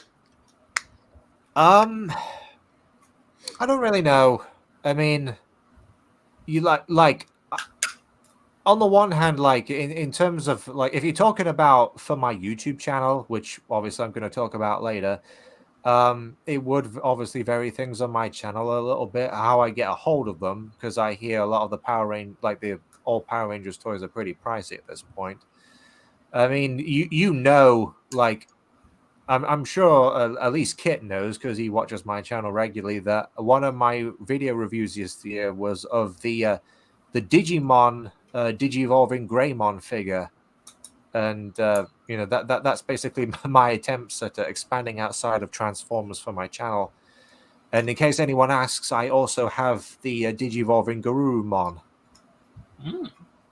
But when I'll get around to reviewing that one, I guess I'll wait and see. But yeah, maybe I could get a hold of some Power Rangers toys someday. It's not high on my priority list, to be honest. But it's a thought. ID, were you going to say something? I just wanted to say I think out of all the no, I don't think it's the best, but I think personally speaking, Armadillo is a pretty stellar start to your collecting journey because he's pretty fun as a one step changer. I don't know if he's my favorite. My favorite is probably either Snapper or Razor Beast, but he is one I enjoy having in my collection. Though I do need a complete one. I think one of his feet is missing. But yeah, no, it's a very solid start. I wish more people would get into the basics from '96 because they are, in my opinion, the best one step changers in the entirety of the franchise. Yeah, one-step mean- changes before one-step changes were even a thing. I will say, like, just as I will say, it falls in the same camp as Cybertron Scattershot does for Kit, and it's a very sentimental figure for me. But admittedly, it's not like the greatest figure of all time. It's fine. It's okay in terms of the flip changes, as I call them. My favorite is the Iguanus Crocodile Megatron mold. I prefer Iguanus of the two. Um, in terms of the Beast Wars toys that I owned at the time, I think um, my favorites included Magnaboss, the Ultra Class Optimus Primal, and yeah, I want to say Cyber Shark because it's like a really dynamic design. Your comments on Iguanas just fully convinced me that the vintage Beast Wars reissues just are not made of the same stuff that the originals were made of, because I have the reissue Iguanas, and reissue Iguanas is complete trash. He's flimsy, he feels cheap, and I just don't like him. And it really makes me wish I had an actual vintage Iguanas just to at least to just compare construction quality. Yeah, it's why I kind of want to seek out like.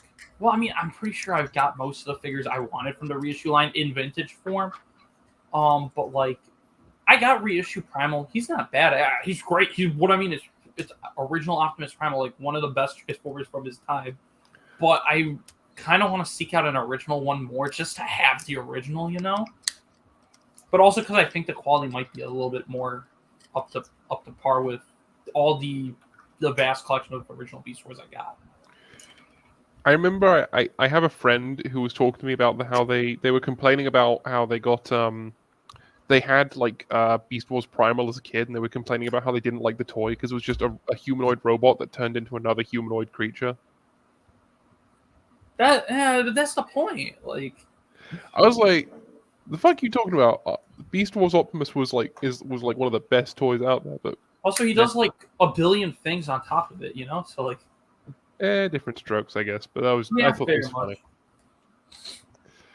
I mean, I sort of I understand where they're coming from because it's like a primate to a humanoid type thing. But as you also brought up, it's crammed with a lot of fun, non-intrusive gimmicks to make up for it. well, is that plus like the original Optimus Primal? It transforms so smoothly. Like you know, you're basically just doing like a couple of things, and boom, he's a robot, or boom, he's a gorilla. Like, Also, Funny Monkey. Come on. yeah, Funny Monkey. funny monkey that can transform one of his arms into a double-barreled cannon. Like, Exactly. Rune, would you buy a legacy armadillo? If they made one, absolutely. But they're more like, for one, they're more likely to do Bump because he's actually appeared in media, and even the chances of doing him are incredibly slim. I don't know. We got a Tasmania Kid. I know Tasmania Kid's one of the main members of the crew, but like, still, I can't believe it, you know. And he turned out pretty fantastic going off of people's pictures and stuff. It's hard to believe, you know what I mean? But no, it happened. Well, yeah, I'm sure as hell getting that one. Oh yeah, I can't wait to Yeah, have it. and I guess my biggest well, not really regret, but obviously I couldn't get a hold of the entire line. You know, there are a lot of Beast Wars toys I missed out on initially, like Jetstorm, Manterra, Tripredicus. Who else? In fact, TF Nation and Auto Assembly have been great for picking up the Beast Wars figures I missed out on, and also the Japanese products. I already got to get around to reviewing them sometime.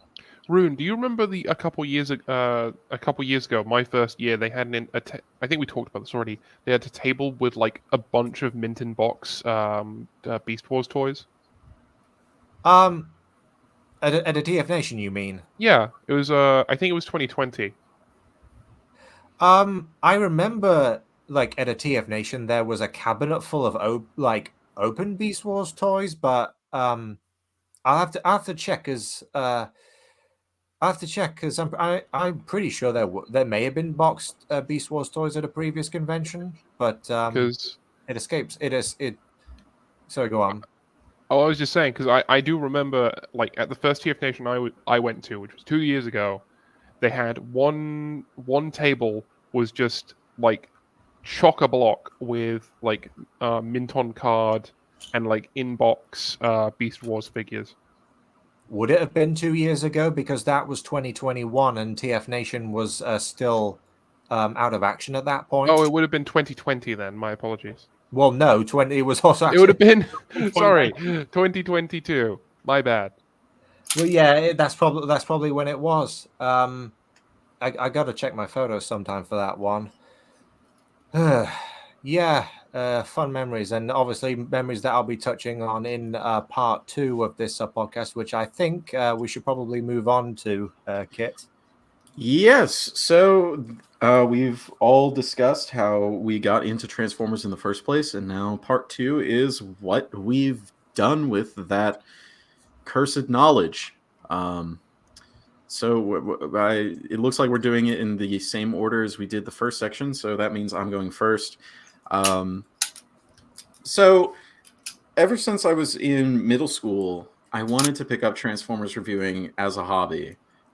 Because it just looked fun. It looked like a fun way to talk about the toys I liked. And I liked watching you and Vangelis and a bunch of other reviewers at the time just talking about their figures. I wanted to get in on that action. But the problem was I was 12. So I made a YouTube channel when I was 12. Its original name was Warrior Wildhead 1337, and I made a very, very bad, I called it a pictorial review of G1 Bumblebee, and it was entirely made with pictures from Cybertron.com. I didn't own the toy. I didn't own it until I was like 14. I still don't have it. Guys, wait, what figure again? What, one more time? G1 Bumblebee. Oh, G1 Bumblebee. I picked G1 Bumblebee because it was the first name in the first line on TF Wiki. I mean, of all toys to review like without actually having it in hand, at the very least, Bumblebee seems like one of those toys where it's what you see is what you get. You know, this is true, but it was an embarrassing video. You can definitely hear that I'm 12 years old in it. My voice is just super high. The editing is super awful. And if you want to watch it, I have a playlist of all of my pre-Kit Katastrophe reviews. It's labeled Season 0, and it's everything from when I was 12 to when I was 17, 18. Well, a year later, I tried again, and I reviewed 2 figures this time. I reviewed Galaxy Force Run Amok, which I have actually covered on my proper channel. You had Galaxy Force Run Amok when you were 13? Yeah, I got it off of like Amazon or something. I had a chance to get Beast Wars Neo Stampy, and I went for Revenge of the Fallen Wide Load instead. I'm a fucking idiot. Yeah, I'm sorry, kid. Stampy, you can pick on Stampy. He's great. I don't know why I picked Wide Load over Stampy. It was the worst choice I've ever made, collecting-wise. What I know is I really want to get Runamark. I know it's not a very good mold, but like the vehicle mode makes me think of someone's souped up Honda Civic, and I love Dude, that. it's so fun. Go for it. But I reviewed Runamuck and Dark of the Moon Shockwave, and I did it in a more impromptu style that you'd see from like PR or Bolt Matrix or one of them. And excuse me for a second. Sorry. And it was just as bad. I was filming on the floor. There was the I think I had the fucking Transformers the movie soundtrack going off in the background. You could hear the ceiling fan twitch every time it rotated. It made like a clicking noise. And I was 13. just add insult to injury. So it wasn't for another like 4 or so years before I tried again on my channel was called Leader Starboy at this point, and it's still called that. It's just my lurking channel now. And I actually started putting out some proper reviews. I put out like 20 something reviews in the span of a year, and none of them were very good. I started out with text to speech voice, except it wasn't entirely text to speech because I still recorded the transformation and articulation myself.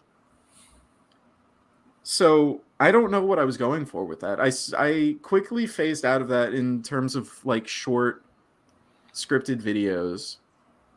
And then I went into impromptu videos again for God knows why. Probably because I just didn't enjoy editing at that time.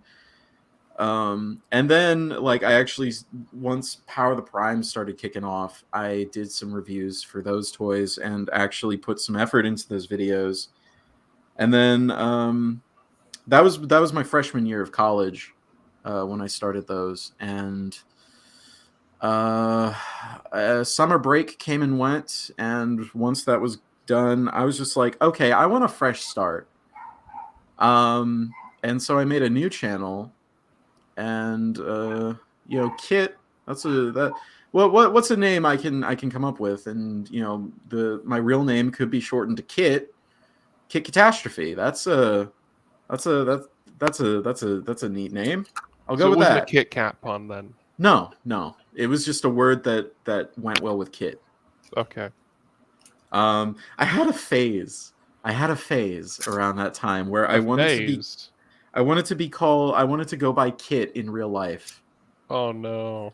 So like for like 2 years, everyone just knew me as Kit instead of my real name. My girlfriend at the time still knows me as ex-girlfriend now. We don't talk anymore, but she knew me as Kit. That was my name. Capital M, capital N, my name. God, that'd be almost as bad as me asking people to refer to me as Char IRL. Yeah. It was awful. It's embarrassing thinking about it now, but it was just a phase I went through in college. Just it's why it's like the kind of like dissonance with it. It's why like whenever I go to TF cons, right? I just ask people to call me Joe, because that's my actual name. I don't call me Armed in public. That's the crux of it. It's just like that's really. I don't know, man. Like if I go to a TF con, TF Nation is way out of my budget. If I went to TF con, which I hope to do in 25, but that's besides the point. I'm perfectly fine with everyone just calling me Kit because that's who they know me as. And it just helps being a little more, just at least slightly anonymous. I mean, for me, it's like I have like IRL friends who I know from the internet. I have one, and like it's kind of weird for them to refer to me by my real name because I hear that voice referring to me as my real name when usually I hear them saying, "Oh, hey, Char. Oh, what's up, Char." So I honestly just get them to refer to me as Char, even if it's a bit cringe. Yeah, but I mean, at like a convention, it would be different because everyone knows each other from online. So I think it's perfectly fine to go by Kit in public in that particular scenario. But everywhere else, I just go by my real name. Yeah. Anyway, so yeah, I started Kit Katastrophe, the channel, in 2018, my sophomore year of college. and it quickly took a toll on my grades. I put out 27 reviews from September to December Good lord. 2018. Oh my god, man. And then in Man's the got a entire hobby. year of 2019, I put out 72 reviews, It's like and most of them 120 weren't good. something a week. It's a man of passion. It's a man of yeah. drive. I've definitely toned down my my production schedule by a lot, for better and for worse. But I have not toned down my collecting. As you can see, these two pictures right here are basically my entire collection. It's just missing like a couple tiny little shelves with like some third-party stuff and shattered glass. But yeah, my collection is currently, let me check my Discord server. I keep it up to date. My collection count is 823. Oh man. God. Yeah. I don't know what happened to my And I thoroughly enjoy this hobby. Not just collecting, but reviewing as well. I thoroughly enjoy doing YouTube. Not all the time. Sometimes it does get a little tiring, and I get ahead of myself and just start thinking, "Oh, this is turning into a job." But at the end of the day, I don't regret starting this channel. I love the fact that I started this channel. It's one of the best things I've ever done for my personal life. And I'm just really happy that I've gotten this far. Like, I'm at 1,000 subscribers. Like, sure, it took me 5 years to do it, but I honestly never really thought I could. And man, I don't mean to sound sappy or anything, but I saved this comment from Rune from my Siege Shockwave review because it's like a flashbulb memory for me. Just seeing that notification, RuneScape 228 has commented on your video, and I just like do like a little spit take because like this is a person I watched when I was like 10 years old commenting on my work saying that it was good. And I'm like, holy crap! Is this what making it feels like? Was that really the first comment that I've ever made on your content? Yes. I didn't even have to look it up. I just remembered. I bet somewhere like you have like printed that YouTube comment and then put it in a picture frame. There's only one problem with that, and that's the fact that I don't have a printer. Rune here is like Obi-Wan Kenobi, and Kit is our Luke Skywalker. I thought you were gonna call me Anakin. No. That's not how that worked. Like Actually, I think I happened across you. I think it was in 2019, like late 2019 or something. Yeah, that's about not when the realizing video was published. Not realizing how much of a fan you were of my work. I think it was like a real fanboy moment. Like, holy crap, my favorite reviewer, one of my favorite YouTubers just commented on my shit saying it's good. Yeah, like I think I discovered that you were a fan of my content in a Q&A video you did. Like it was like a hand drawn, well, not hand drawn, but an older version of the avatar you use now. Yeah, Hurricane Berry edition. Yeah, I remember that video. And ever since then, we've got a few collabs. Well, we've got a couple collabs under our belt, and hopefully more in the future. We have 2 under our belt and 1 on the way, hopefully by next year. Hopefully. It's been 2 years since we did that Vector Prime video, I think. And of course, now you're doing podcasts as well. Yeah. That's a whole story on its own, because I've been trying to get a podcast or been involved in efforts to get a podcast off the ground for at least 4 years now, and until the Chugcratic seminar, none of them have taken off. There was back in my Dark Mount days, There was Mac Adams Hot Mic Night. Oh no. um, that's I don't think I was like as active in that one as I was with the previous efforts, though. I think it was just more like a No, behind the scenes person. I I don't remember actually talking on that. I got it mixed up actually. For behind the scenes stuff. The last episode we recorded, or the last one I was involved in, because I think I went on a little bit after. I was like, no, this isn't for me. With like the people it was with. Last episode was with Notimus. I forgot what even the topic was, but It's lost to time now. yeah, no, it's probably the only person that might have it is like Red. That's it. Oh Yeah, boy. I'm fairly certain he's deleted it. Yeah. Before that, there was something between me and a few friends from pre-Dark Mount. Though they would eventually become involved in Dark Mount. It was like, I think it was Funyun Rob, Red, Mav, the four of us. We were supposed to do this podcast called The Diecast, and we actually did record one episode, but it was like a test run. It was back when Masterpiece Lyle Convoy was announced.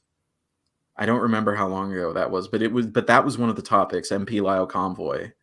And it went okay, but it wasn't the best. But yeah, the Chugcratic seminar just kind of sprung out of these reveal streams that we did a few months back, just for fun, and it just kind of morphed into a podcast. And I basically came here. I basically joined this podcast on accident.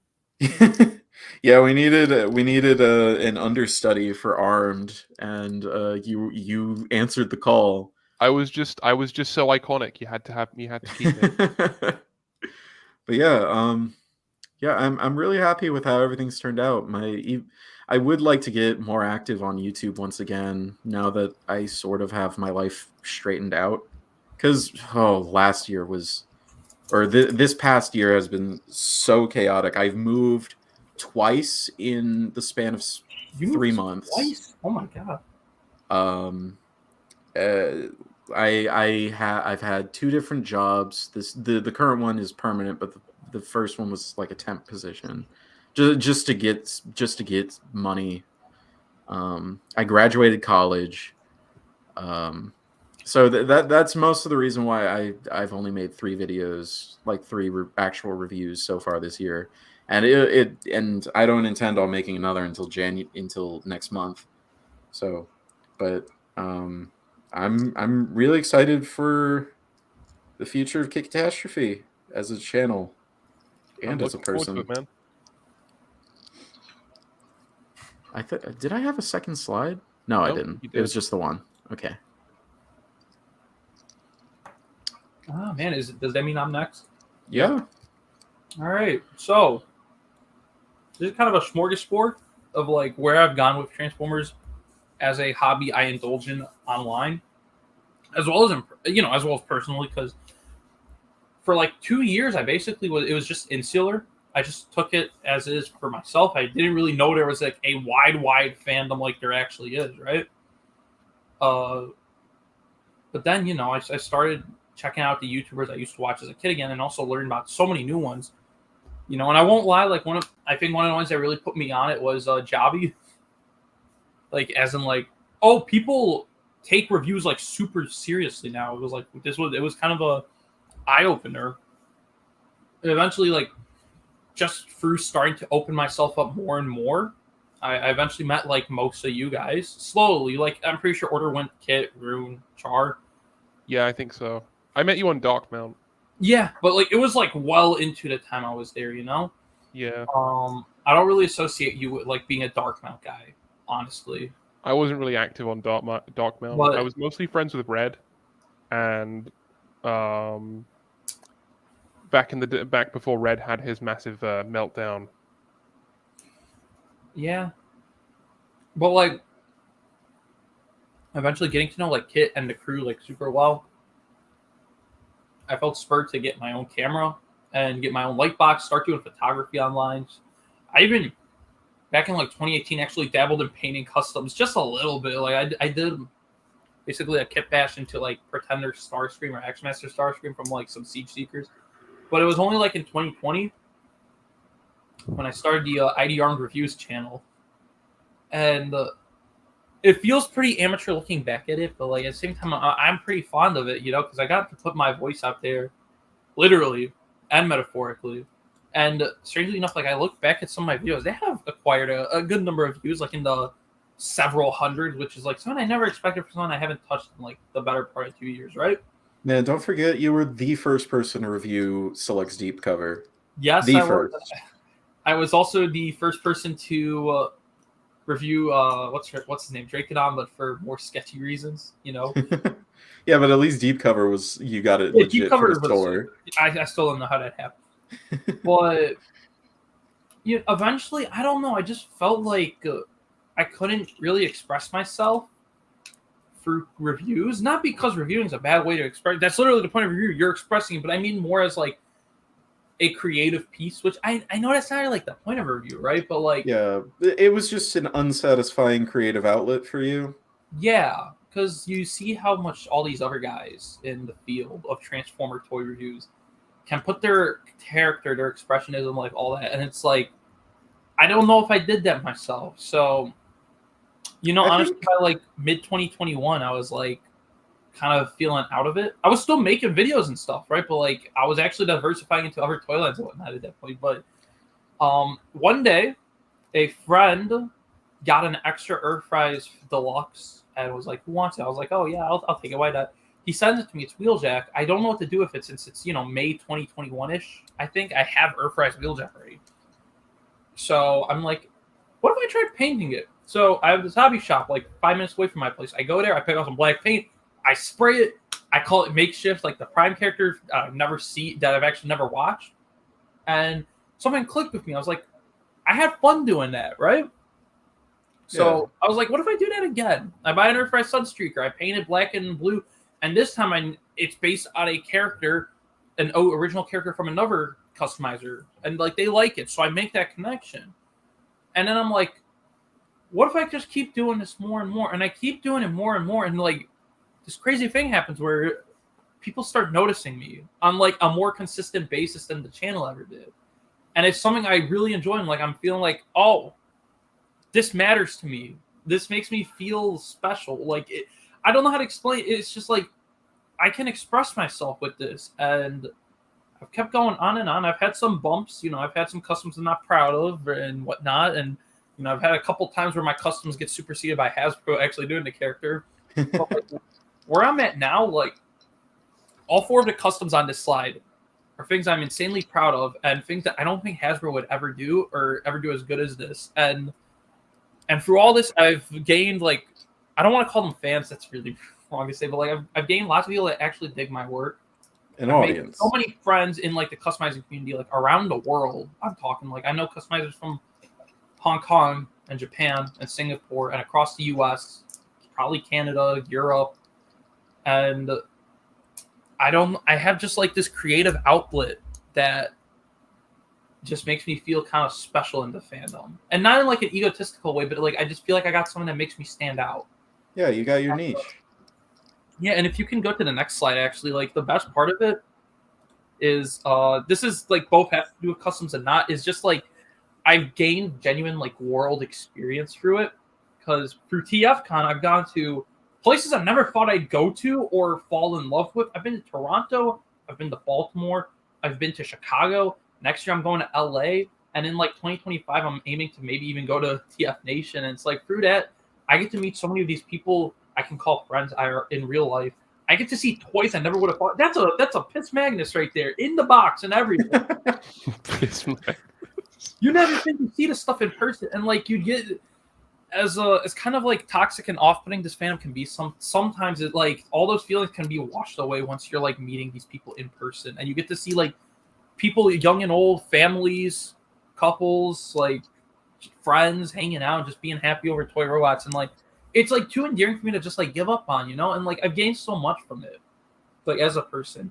And I think a lot of it had to do with like during COVID when I was like the closest I think I've ever been to in a slump over like just being kind of home and alone, all during isolation and whatnot.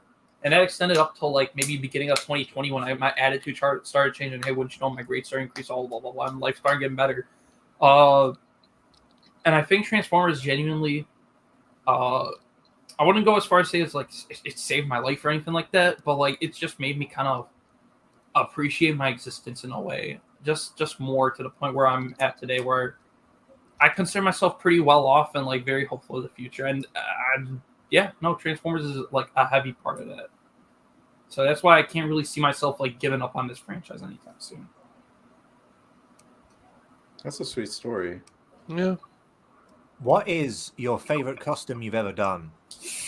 Oh man, my favorite gonna have to quickly skim through my album really fast. Can I just say I really, really like that Autobot Spike. Oh yeah, Yeah. thank you. Autobot X. That and the Mega Empress, I'm assuming. Oh, from Power Double Master Dealer? Megatron. Oh, yeah. From Oh. Double Dealer. I really love those two. I have They to You know say look what? amazing. my I all-time favorite probably has to be like maybe probably Power Master Megatron is up there. I'd say at the moment he's probably my favorite I've ever done because I feel like it's just kind of really emblematic of what I aspire to do with my customs is to like dig deep into like whatever this franchise has ever even had for like a split second and like make that a physical thing. And a lot of the time, like with that Power Master Megatron, I'm selling it actually, right? Yeah. I'm selling that at TFCon because it's gonna help finance my trip, right? I'm gonna make my money back from my flight and toys I buy and whatever. But like, I make them because I also know not only do people dig it, but like someone is gonna enjoy it. Sure, it will cost them money, of course. You know what I mean, right? No, duh. But like, someone's gonna enjoy that, and it's like truly one of a kind, and it just makes it feel all the more special, like compared to how a review works. And no shade on reviews. I think you guys know it's something I want to. You insult my way of life. But I think it's the one of a kindness nature of customs that just makes me feel more personally invested in it. Yeah. Like I said, don't worry. Any Joe Schmo can do fucking reviews, but it takes like special talent to do what you do. Thank you. I like the Galva Convoy custom on the bottom right hand corner.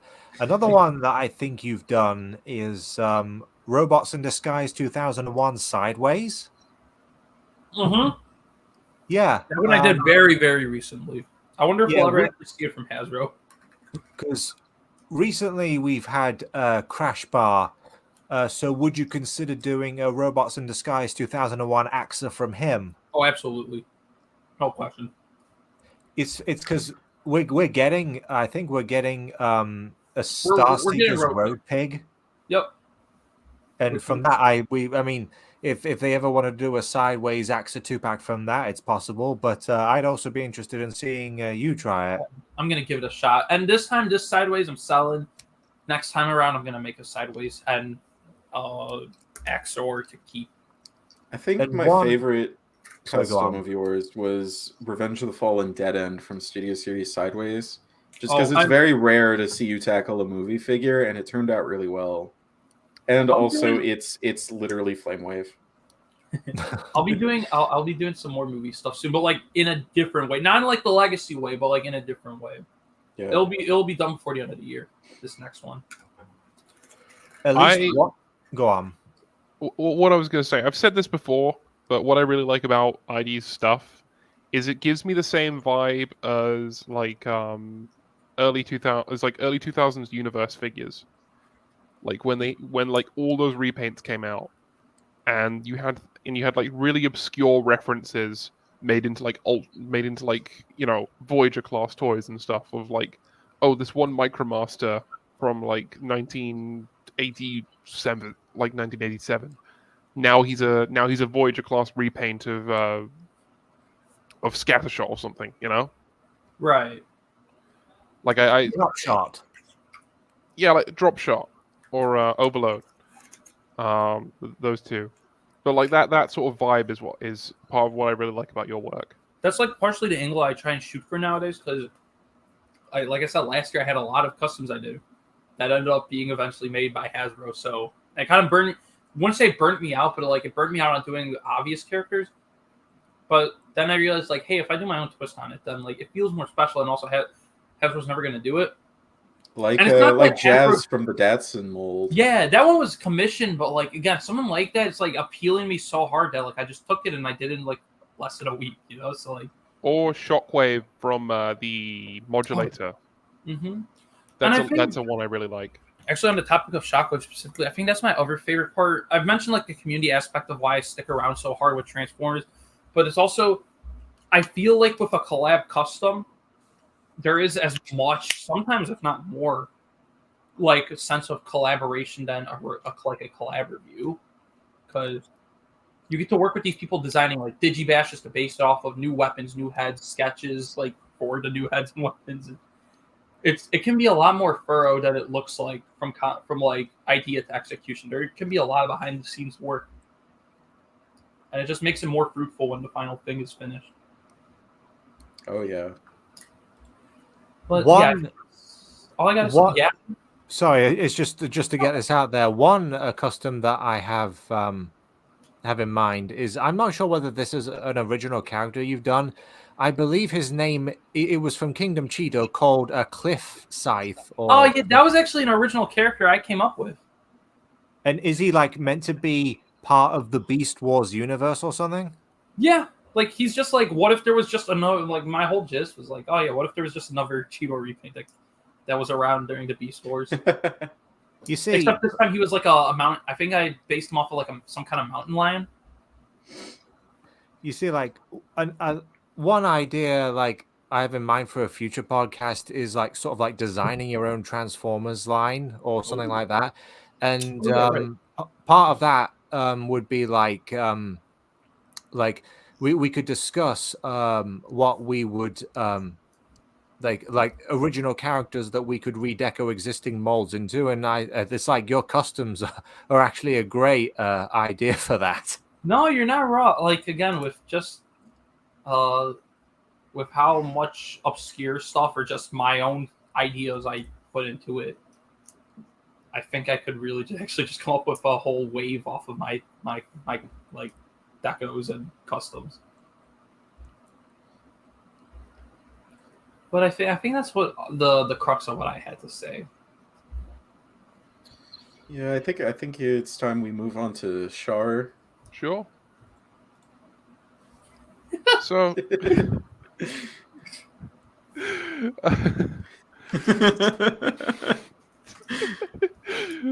so, um, uh, as you can see, Transformers for me was sort of like a gateway drug. Um, I never had like a time in my life where I wasn't interested in Transformers at all. I was always I was always collecting Transformers at least a little bit. But I branched out. Transformers was sort of I branched out into like mecha as a whole, and I got into Gundam and Macross and Votoms and all these, and like the mecha genre as a whole became my interest.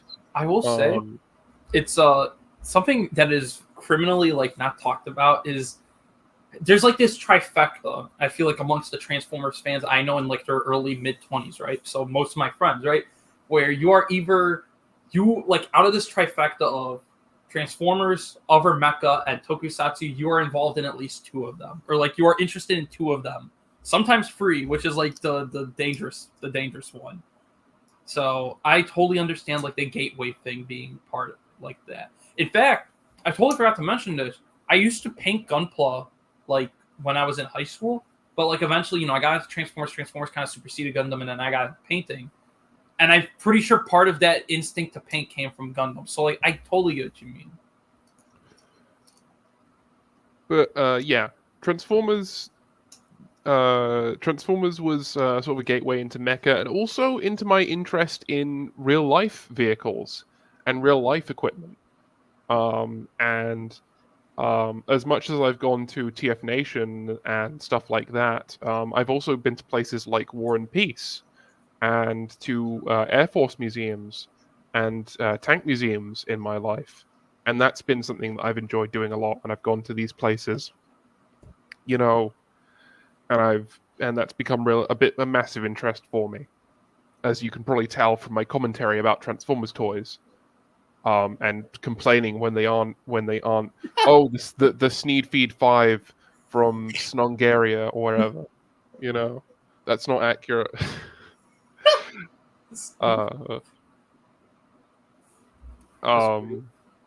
Yeah, and that sort of led into that, along with Gundam, sort of led into my scale modeling hobby,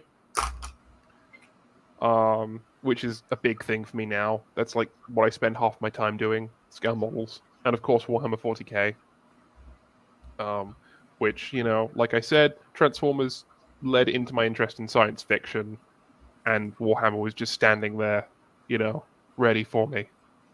As a poor English geek, I think every English nerd has to have at least a little bit of an interest in Warhammer. It's like contractually obliged. And of course, with Transformers, I sort of checked out of like the wider community for quite a while. And honestly, what got me back into it a bit was like talking to Kit, like hanging out with him, because I'm a bad influence. yeah, because like Kit is one of those people I feel like I can have intelligent conversations about Transformers with. Because a lot of the community I personally find very frustrating. And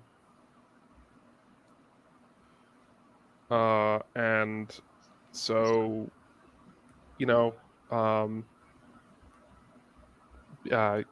Kit was, so I basically, stopped being interested in it, the community that is, and then I got back into it by talking to Kit, and he introduced me to other people who I can talk to about it, and and where I am now with Transformers is I've started doing my own customs. Pretty light customs, like the Starscream I have shown here is basically just a deco upgrade, because I was so dissatisfied with Legacy Starscream. I was like, fine, I'll do Literally it myself. the exact same here, like same mentality. And then now Yeah. you just bought the 3P Legends version that's better in every way. Basically.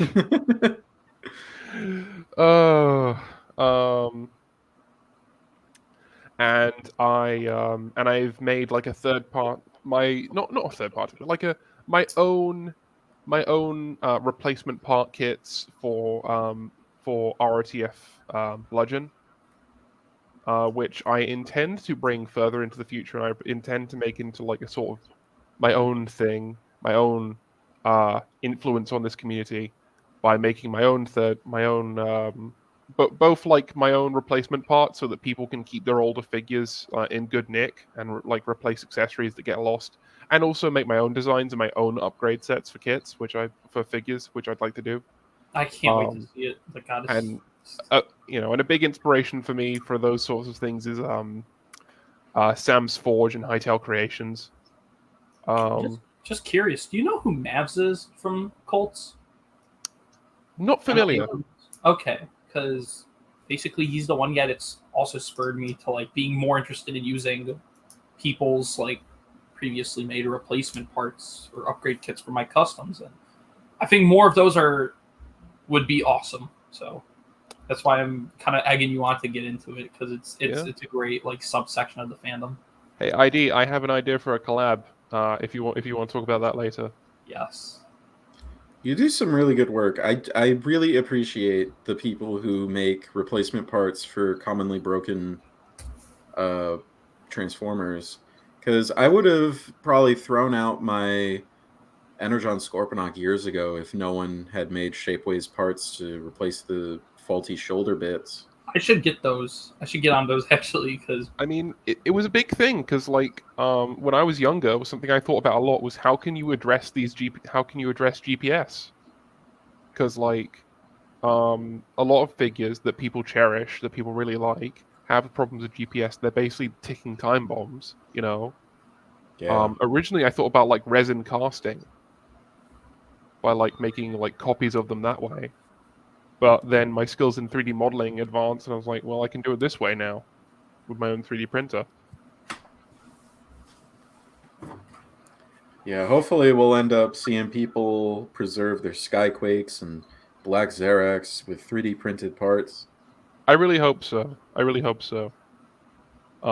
Because like, one, those figures are really desirable, and two, it means if you find those figures in bad condition, you can get them for cheap and you can fix them yourself.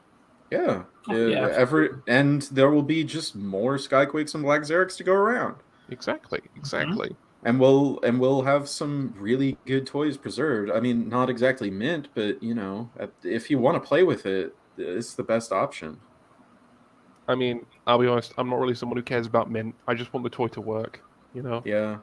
I mean, I still have standards when it comes to the condition I buy toys in, but just is it not beaten to shit? Basically. But yeah, that's my segment. That's where Transformers has brought me. Would I you suppose. attempt? Pardon? Sorry, go on. I was just going to say, I suppose you could also say that Transformers did to a degree inspire my interest in robotics and engineering, which of course led to my degree, which I have now. But yeah, what were you going to say, Rune? Would you attempt to do Marauder Megatron via 3D printing? Oh, that might be beyond my skills at this point. You mean like reverse engineer the old prototype? Pretty much. Maybe at some point in the future. I don't think my skills are quite at the level to like make full figures yet. I'm trying, but I'm still very much a beginner. I'm still basically just making like 2-part or single-part upgrade kits right now, or like head swaps. I gotta work my way up. Yeah. All in due time. Yes. I just knocked over my star screen. So that just leaves Rune. Yes. So picking up where I left off, so my interest in Transformers sort of picked up a bit again when I discovered the alternators, and it just felt like alternators in particular to me felt like that Transformers was for more than just kids, like small kids. It just because you have these 1 to 24 scale cars, and of course they transform into characters that fans from the 80s would recognize. I'm sure that sort of general mentality is a talking point that we'll touch on if we have time for the Q&A after the main part of this podcast. But and also, like I was saying, I was browsing various platform sites. When YouTube happened in 2005, so obviously I was browsing YouTube, and I think it was like around 2006 or 7, and I happened across the YouTuber you see on screen right now. His username is Diansis, although in his videos he also refers to himself as Silverbolt. And the first videos I happened across were the 2-part review on pretty much the Alternators toy line, or at least the figures that were out at the time. And like Kit with his channel, I think I was like, yeah, I want to talk Transformers on YouTube. And so around around 2006, I posted like these silent videos that showcase the alternators I had at the time. And then in 2007, I posted proper reviews with me talking. But before I talk about my videos, though, I just want to say, like, the picture on the left is a screenshot of that from that alternators 2-part review. The picture on the right is the video that the guy is perhaps best known for, and that would be his review on Masterpiece MP5 Megatron. That's a trip and a half. I'll say that. I think why it stands out as much as it does was the fact that Masterpiece at the time was just so highly regarded. So to have someone like trashing on one of its figures as much as Silverball or Dianthus did, it was I guess it was a sight to behold in a way. And of course, history was not kind to that figure anyway. No, it was not. I've never experienced that figure, nor do I have any plans on picking it up anytime soon. But if you want to move on to the next slide. I don't think I've even seen that figure in real life. But I created my account called back when but this is before you could re-edit your username accordingly, long before that. In 2007, RuneScape 228 was born. In case anyone asks, yes, I did play RuneScape, the game RuneScape, once upon a time. Though, funnily enough, I started doing this right around the time where I had gradually stopped playing the game.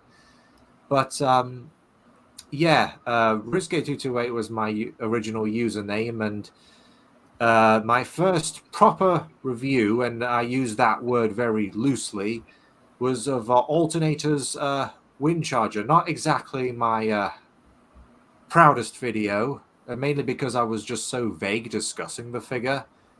But, it was the first proper review I put out. And then I reviewed the rest of the alternators I had. And this was, of course, followed by the movie toys, the Star Wars Transformers, some of the classics figures. These were basically figures that you could pretty much find in stores at the time. Like it wasn't until around 2015, I think that. Well, no, it was around 2012 that I started shopping for figures online, which is how I started to dive into other lines. Because like there were certain figures like Prime First Edition figures that I don't think were actively released at mass retail in the UK, as far as I know. You know what videos of yours I actively remember, Runestone? What? The Roadbot reviews you did. Ah, yes. That another attempt to expand my channel outside of Transformers. But yeah. Well, so are you saying that was the first video of mine you happened across?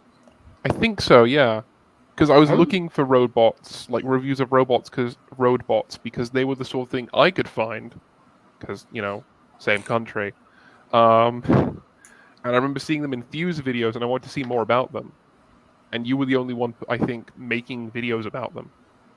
Well, I only did the one video, and that was just a pickup at a store, TK Maxx, I think it was, or something.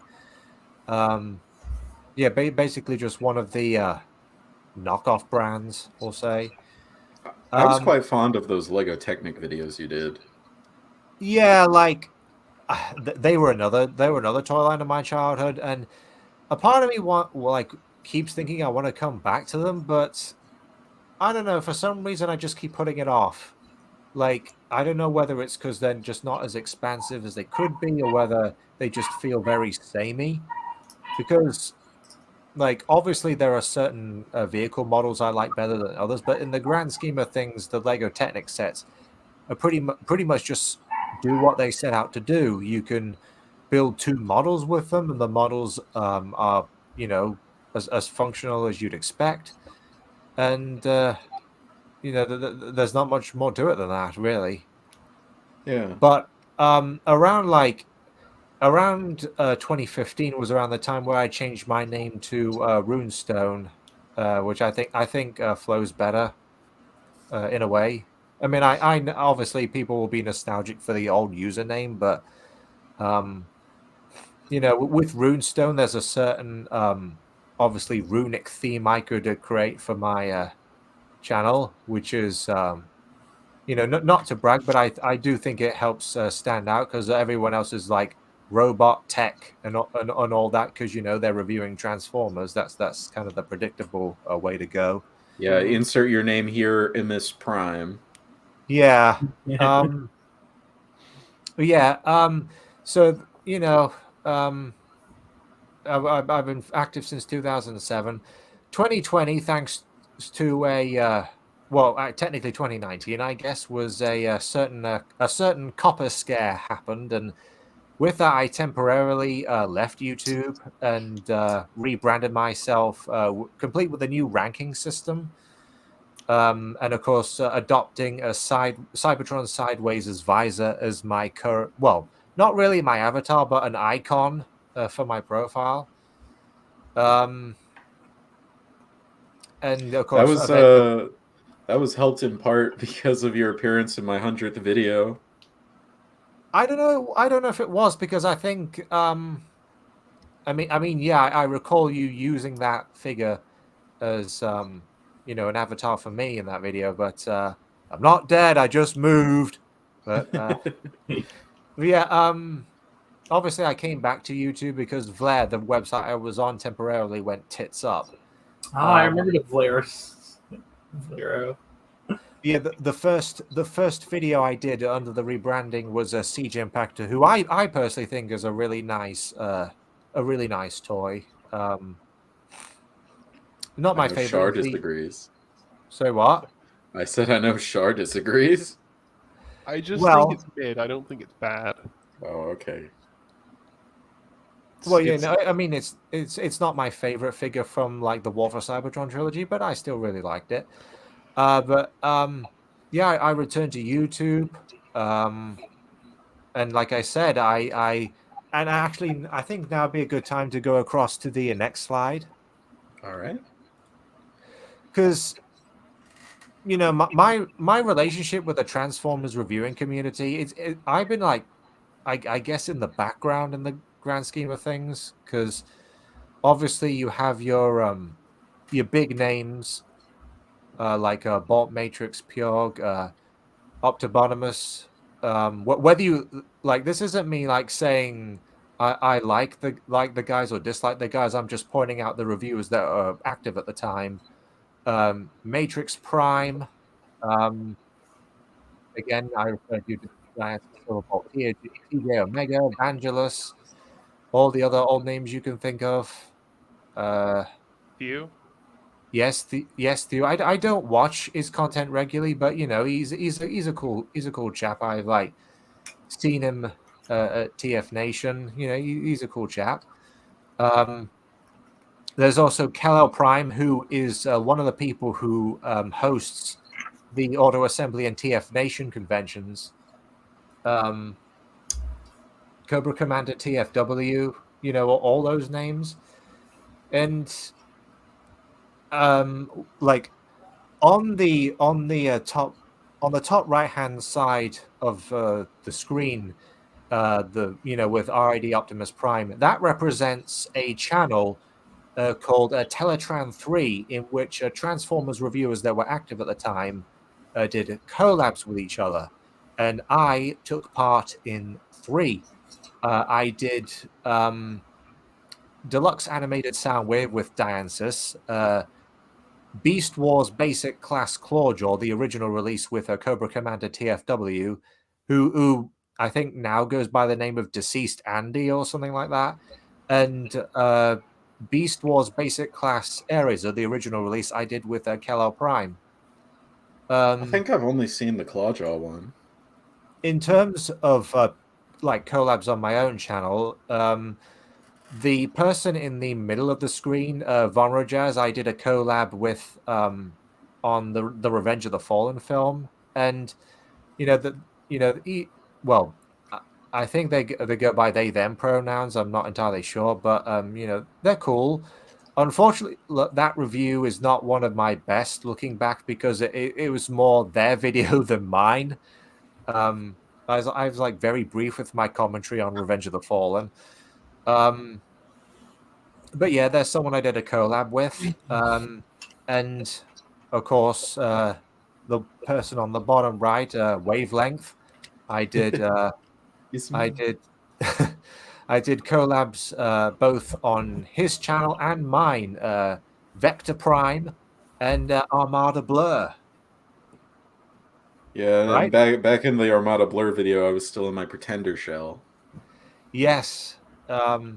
it's weird because as much as like I've been around since 2007, I've been like the most interaction I've had with Transformers reviews has been in like since 2019, since I met you, Kit, and I did join the Dark Mount server back when it was active. I wasn't very talkative in it, but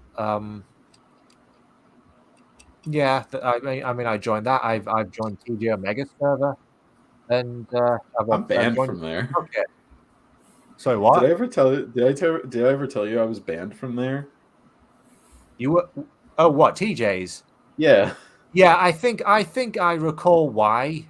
Because Red did something and that was like got into a fight or some Yeah, it sort of was it was feud with like it was like a someone, shitpost fight with a brony, and then and I you, and then I mean he was kicked out for starting the conflict, and you were kicked out for apparently attempting to continue the drama. I think. no, I was just egging him on. It was funny. I was having I'm fun. still in the server. But yeah, that's where that's where I'm pretty much at. Uh, oh, and there's I think there's one more slide after this for me All right. anyway. So yeah, like I said, I've been to I was at the last auto assembly, and I've been to practically every TF nation since it started. One of my best moments, I think, was meeting you know Venus, the goddess herself, voice of Black Arachnia from Beast Wars. I'm pictured with her alongside a copy of Maz Toys Rune, wouldn't you believe? Which is of course a third party figure of Glyph, I think. Yeah, the TF Nation exclusive one. Yeah, so it was a TF Nation exclusive. I had my photo alongside of her. I featured her in one of my like IdArmed pointed this out in a previous podcast, how I have done a number of reviews of figures I picked up at TF Nation, and I still have some left to do. Like I haven't really dropped those. I just haven't reviewed any of them in a while. But yeah, I'm it's on. just been so much fun, and you know, it's just like Kit said with his channel. It's I just wouldn't trade this for anything. You know, doing Transformers on YouTube. And with that, does anyone have anything they want to ask me or comment on?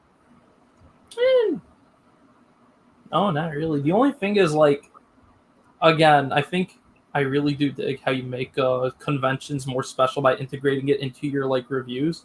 Like the little clips of the panels and stuff, it just makes them feel more connected to the convention experience. Yeah, it's almost like there's like a little story.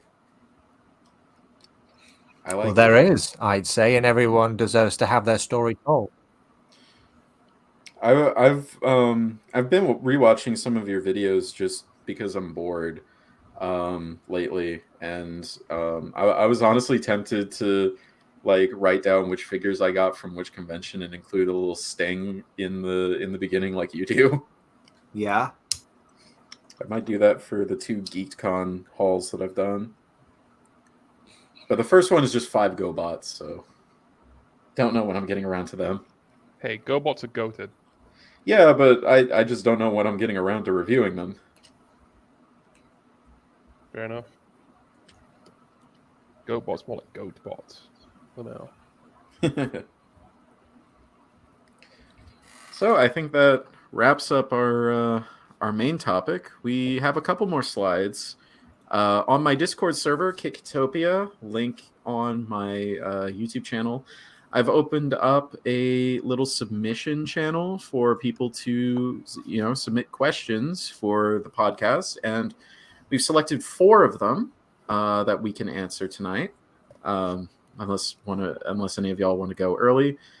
But our first question comes from Seb. He asks, do you prefer the Generation 1 aesthetic of modern toys, or do you prefer more the modernization of designs that the previous generation's toys did?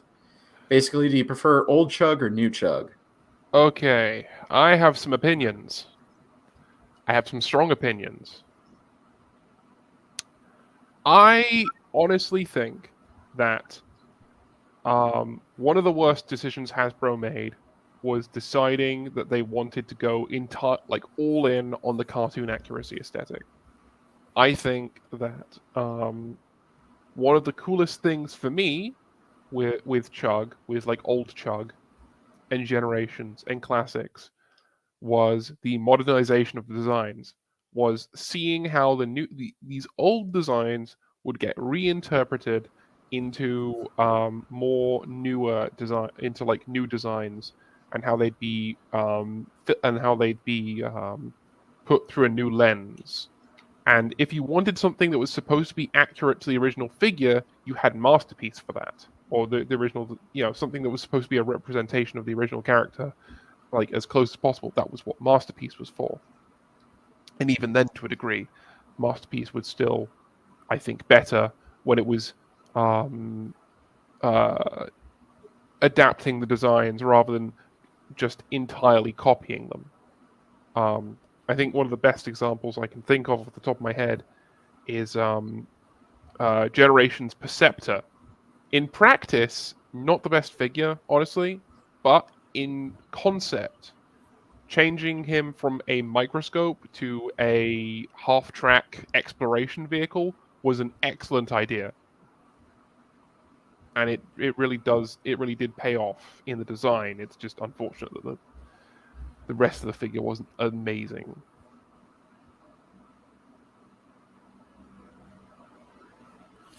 I feel like it just has to do with execution. I'm okay with figures being a lot more based on their G1 counterparts, Like, look at Spinister. Spinister is a pretty wonderful figure, but he stays, like, near and dear to just being the G1 toy, but, like, through the lens of, like, how engineering works nowadays. Like, it's all up to how the figure comes out in the end of it. So, again, I'm trying to get the right words for it.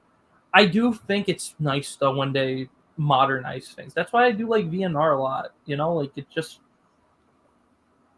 I've been thinking about it though. Like I wish they integrated more parts of the truck and whatnot into the figure, but like taking the face value, it's like I do wish we would see more of that in the main line. Yeah, honestly, my biggest problem with VNR was that their insistence on trying to still make it look like a classic Optimus Prime. Yeah. And maybe I'm a bit of a hypocrite because one of my favorite Optimus Prime designs of all time is Laser Prime / Scourge, but I don't know. I don't think every Optimus Prime needs fake window tits. You don't need fake window tits to be a good Optimus Prime. Armada shows us that. Yeah, and especially Hasbro's been on this tune maxing trend for so long now that we've gotten multiple updates of the same design where they only look at the same source material. Like we're on our third Ironhide in just as many years. Oh, it's burnout. Like genuinely, I'm feeling burnt out on some characters showing up now. Yeah, like enough already. Give us something new. Go back to Why don't you try another shot at turning him into an SUV like in Universe 08? Or something like that. That was one of the things that old Chug did better than new Chug, is that you could buy multiple toys of the same character and you'd still be getting something new out of it because it would be a different interpretation rather than just an iteration of the same design. I would love to see a new Chug Ironhide that turns into a pickup truck. Yeah. Like imagine if they tried to amalgamate the G1 and the movie designs, something like that. That would be cool. Kind of like the Prime design, actually. Yeah, I mean, they did turn him into a pickup truck for Combiner Wars, but I think there are a few reasons why we shouldn't really count that. Yeah, that was. Yeah. No. All right, so I can't really disagree with IdArmed's point about it. It all depends on the execution of the figure, because there are just some designs that are nigh impossible to pull off in toy form without resorting to shell forming backpacks. And like I'm not like I'm not jobby. I won't complain about backpacks excessively, but there are times where it does seem like a bit of a cop out Yeah. from a Yeah. design standpoint.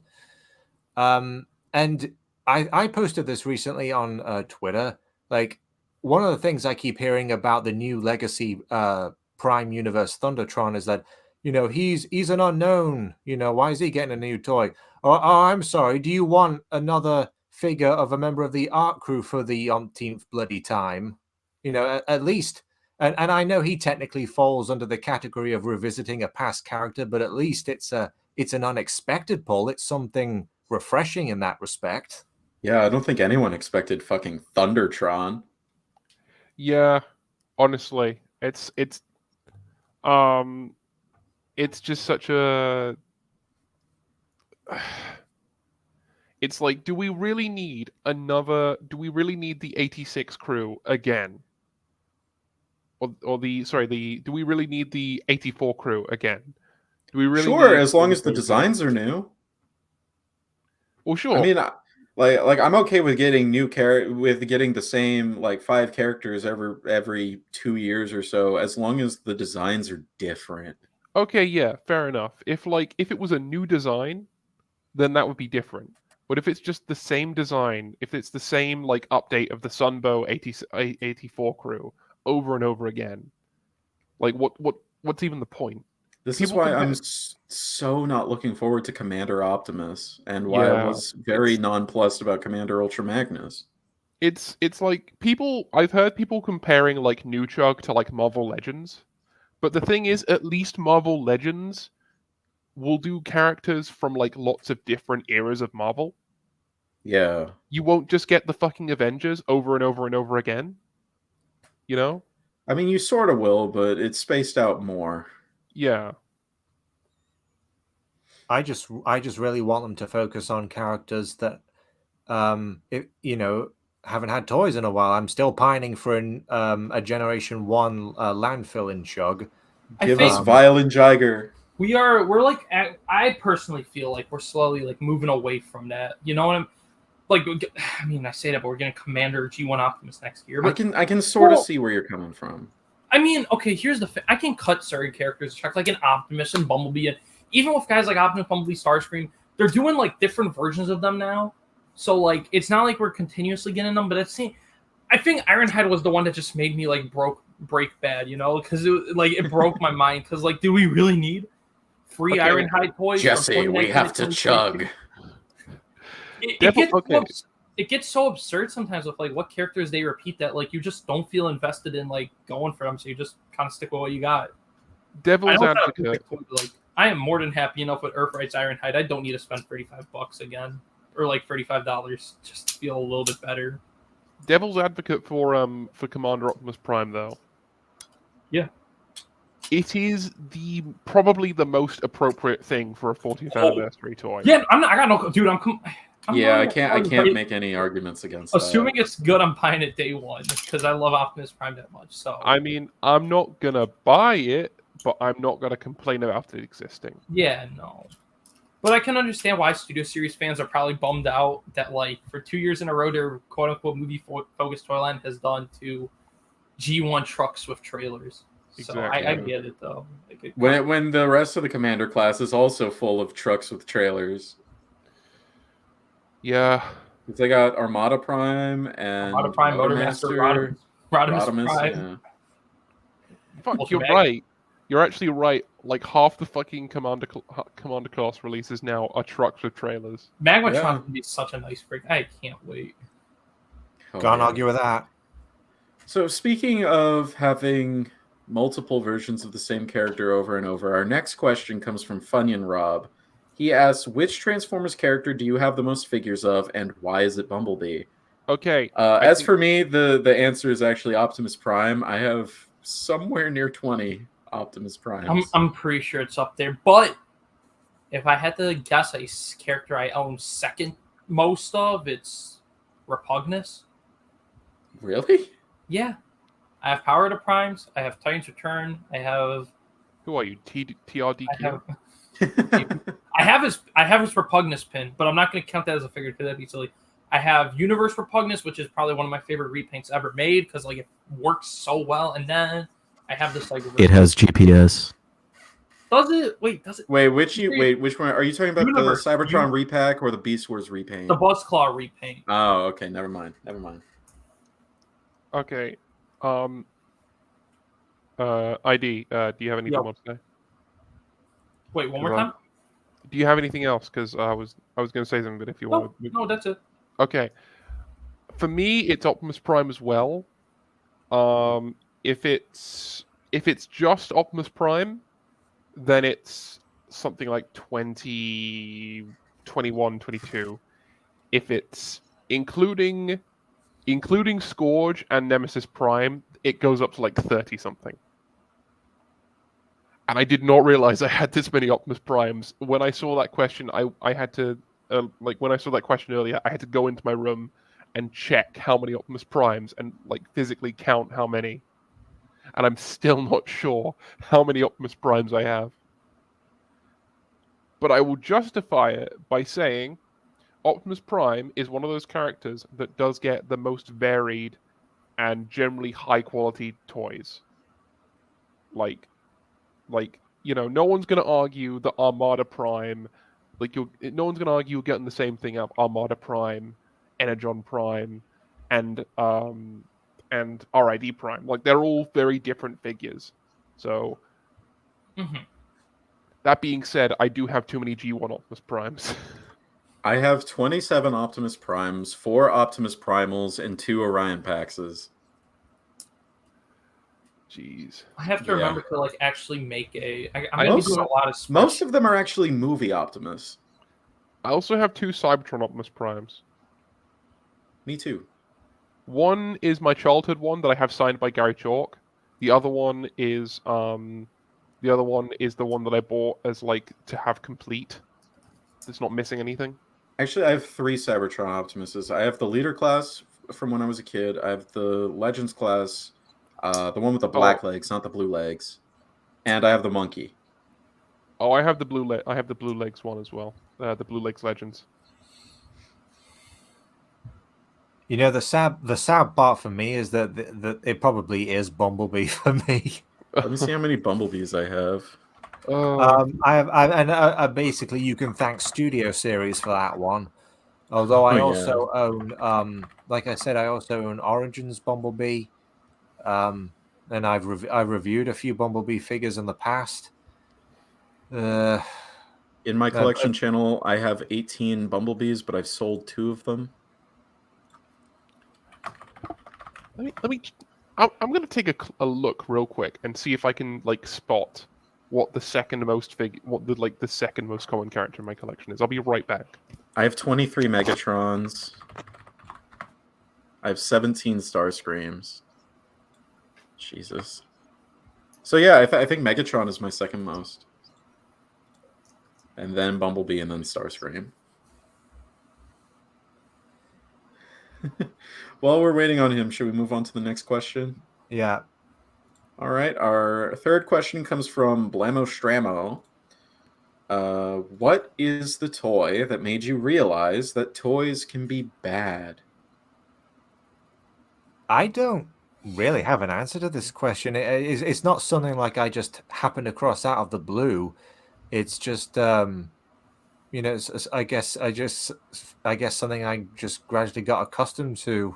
I mean, obviously, a few of us have watched TG Omega's Plastic Addict videos on certain figures, but as for me personally, I'm not really sure I have a definitive answer for that question. I mean, I can point out some of the worst figures I reviewed on my channel in hindsight, but like in the moment, I don't really have much of an answer for this one. I think for me, this is a toy that I like now a lot more than I did when I was a kid. But for me, it was Movie Blackout. Oh, and man. It's not because I hated Movie Blackout. It's just that he was a pain to play with because he had the gear issue and the for some reason I kept losing the backpack bit. Like I just kept misplacing it, so I just kept him. I just pretended he was like a submarine or something.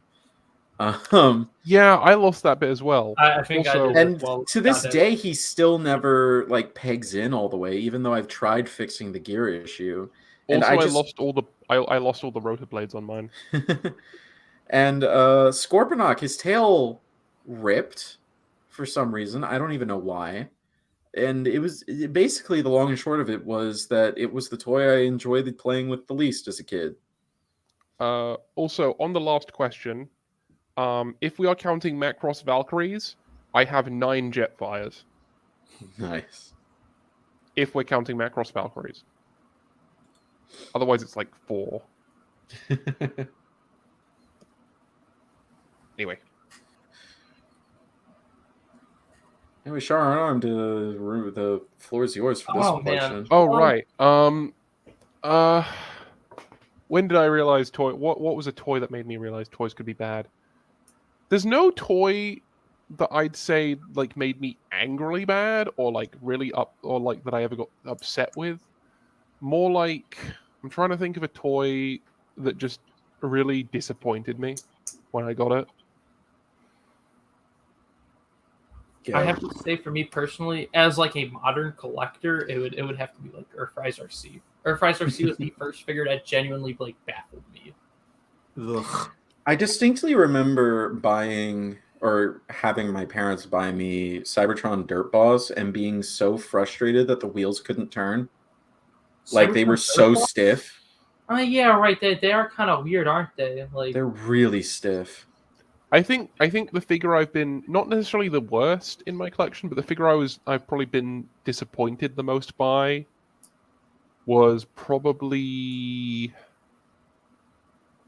Reveal the Shield Optimus Prime. Really? Because I was really excited for that toy. I was really excited to get it. But like it's just I don't know, the tolerances aren't quite there, it's not that fun to play with, it's kinda loose, and it's loose and stiff in all the wrong places. It's not that great. Yeah. Which is a shame because it's like one of my favorite designs for Optimus Prime.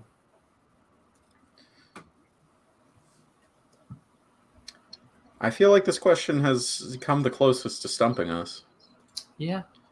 We have one last question from DN Prime 17 that I think is probably the most discussion-oriented question. Does your family think your hobby is childish? And it's okay if y'all don't want to talk about this on a live stream. So No, I guess answer it at your own discretion. So I feel comfortable saying it because I think it has to do with my specific niche in the hobby. It can feel like that sometimes, right? Usually when it's a thing where it seems like I'm kind of making it the forefront of my life, which I haven't really been doing lately, which makes me happy. But I think my parents give me a bit more respect for it when I'm making money from it. Like when I'm very clearly earning money from people paying me to like paint up their figures, taking it to conventions to sell all that. So no, I wouldn't really say they think of it as childish in any way. The at worst they probably think it's unsafe because of the painting process, which yeah, it's very true, but they are very open to helping me make it less unsafe by basically getting an open window for the basement I work in so I can put fumes out. So like no, with the way I do my stuff, I don't think they really find it all that childish. My family didn't necessarily think it's childish. I don't think I've ever gotten that from a family member, at least not directly. But what did happen was when I was younger, I used to have a lot of family members who would say, "Oh, Char, by the time you're like 20 something, you won't care about Transformers. You'll have other things. You'll be interested in other things." And like they're true, but I still like Transformers.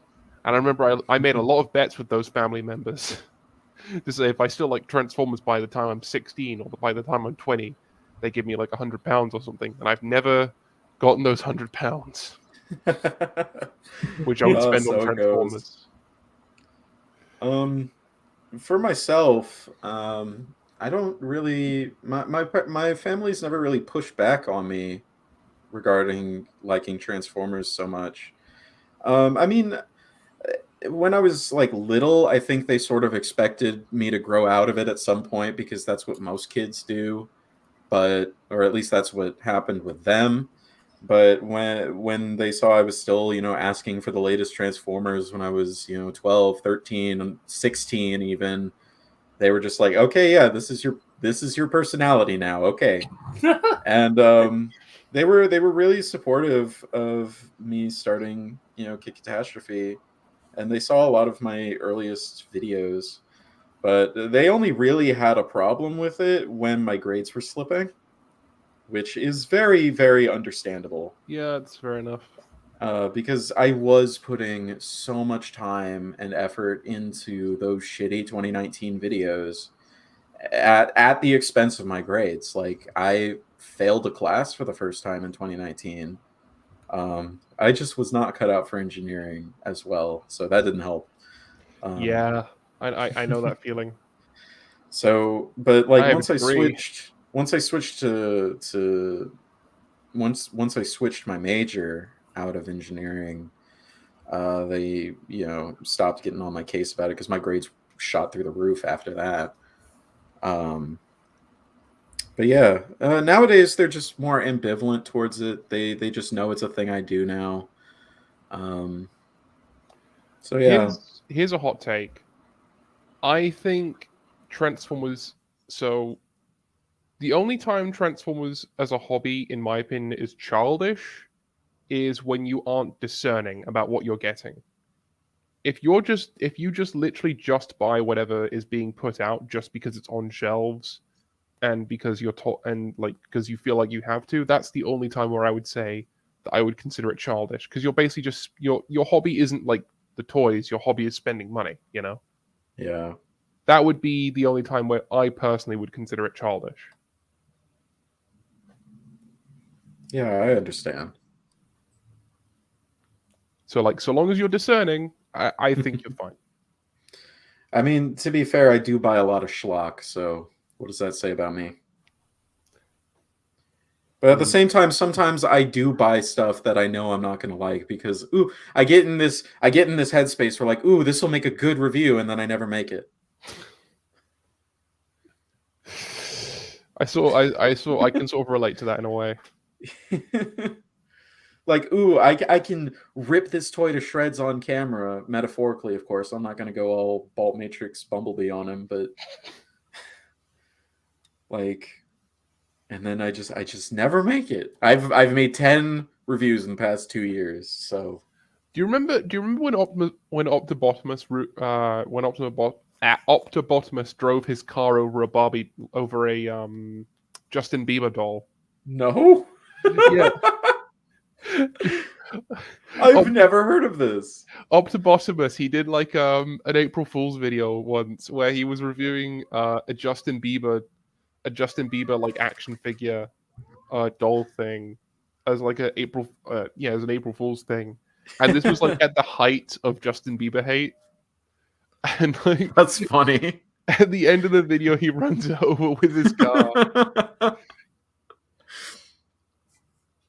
I wonder if that's still up. I haven't looked at Optibotimus's channel in like ages. Yeah. So where I am with this question, my family is generally pretty neutral towards my hobby in general. The bigger talking point for me is this mentality's mere existence, because it's just like and even then it's not so much the mentality exists, but rather how certain people express it to you, like as you guys have brought up, when people are all up in your face and just generally pretentious about it, like saying you're too old, Transformers toys are not aimed at your demographic, what are you doing? And sure that they may not technically be wrong, but at the end of the day, what harm is this hobby what harm is this hobby doing? What harm is being into Transformers causing for yourself or anyone else? Well, I mean, generally when I hear like the question where is the harm, my response is where is the good. But when it comes to Transformers, I feel like the good of Transformers for me is that it's an interesting design, for me at least. Like what I like about Transformers is that it is stimulating for me in that I enjoy I like what I enjoy the most about Transformers is Mhm. like I've said before, the engineering behind it, and that's sort of like my justification for it, you know?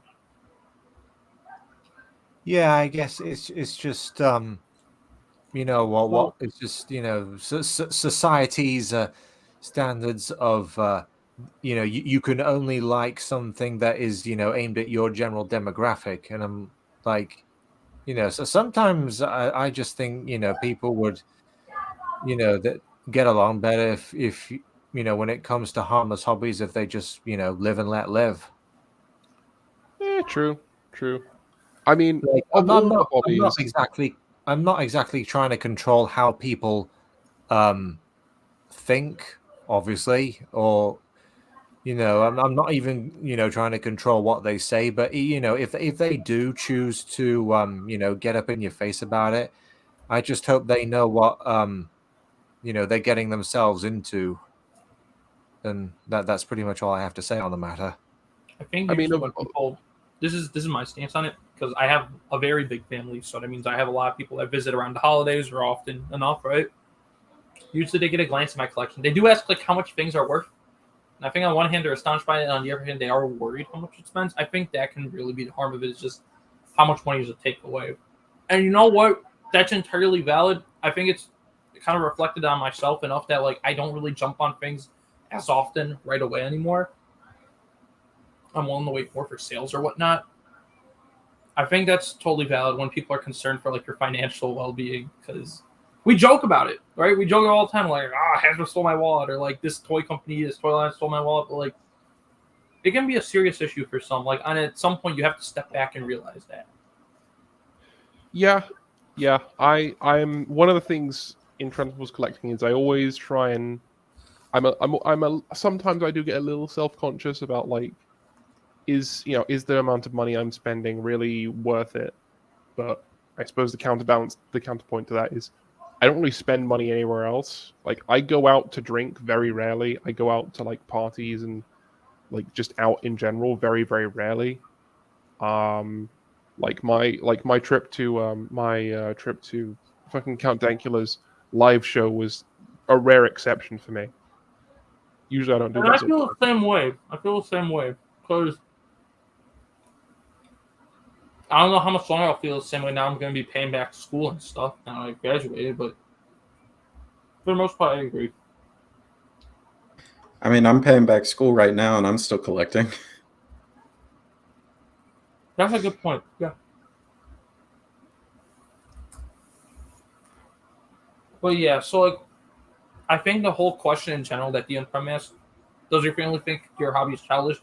I think most of the time it's actually a firm no as long as you're still responsible about it and functioning well enough in like all your other day to day stuff. Yeah.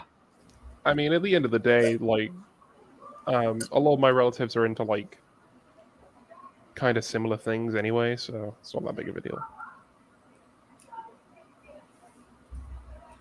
Like, I think that plays a part in it as well. Like an example is my family are, they were all raised outside of America. Like, they're all foreigners, right? Most of them moved here. So I can't really say that the toy collecting was a thing that happened back there in the Middle East in like the 70s and 80s. So, it's just that's one of the things that comes with living in the West, like there's more freedom to kind of indulge in your own hobbies and activities and stuff. At least in a way that's different from that on the other side of the globe.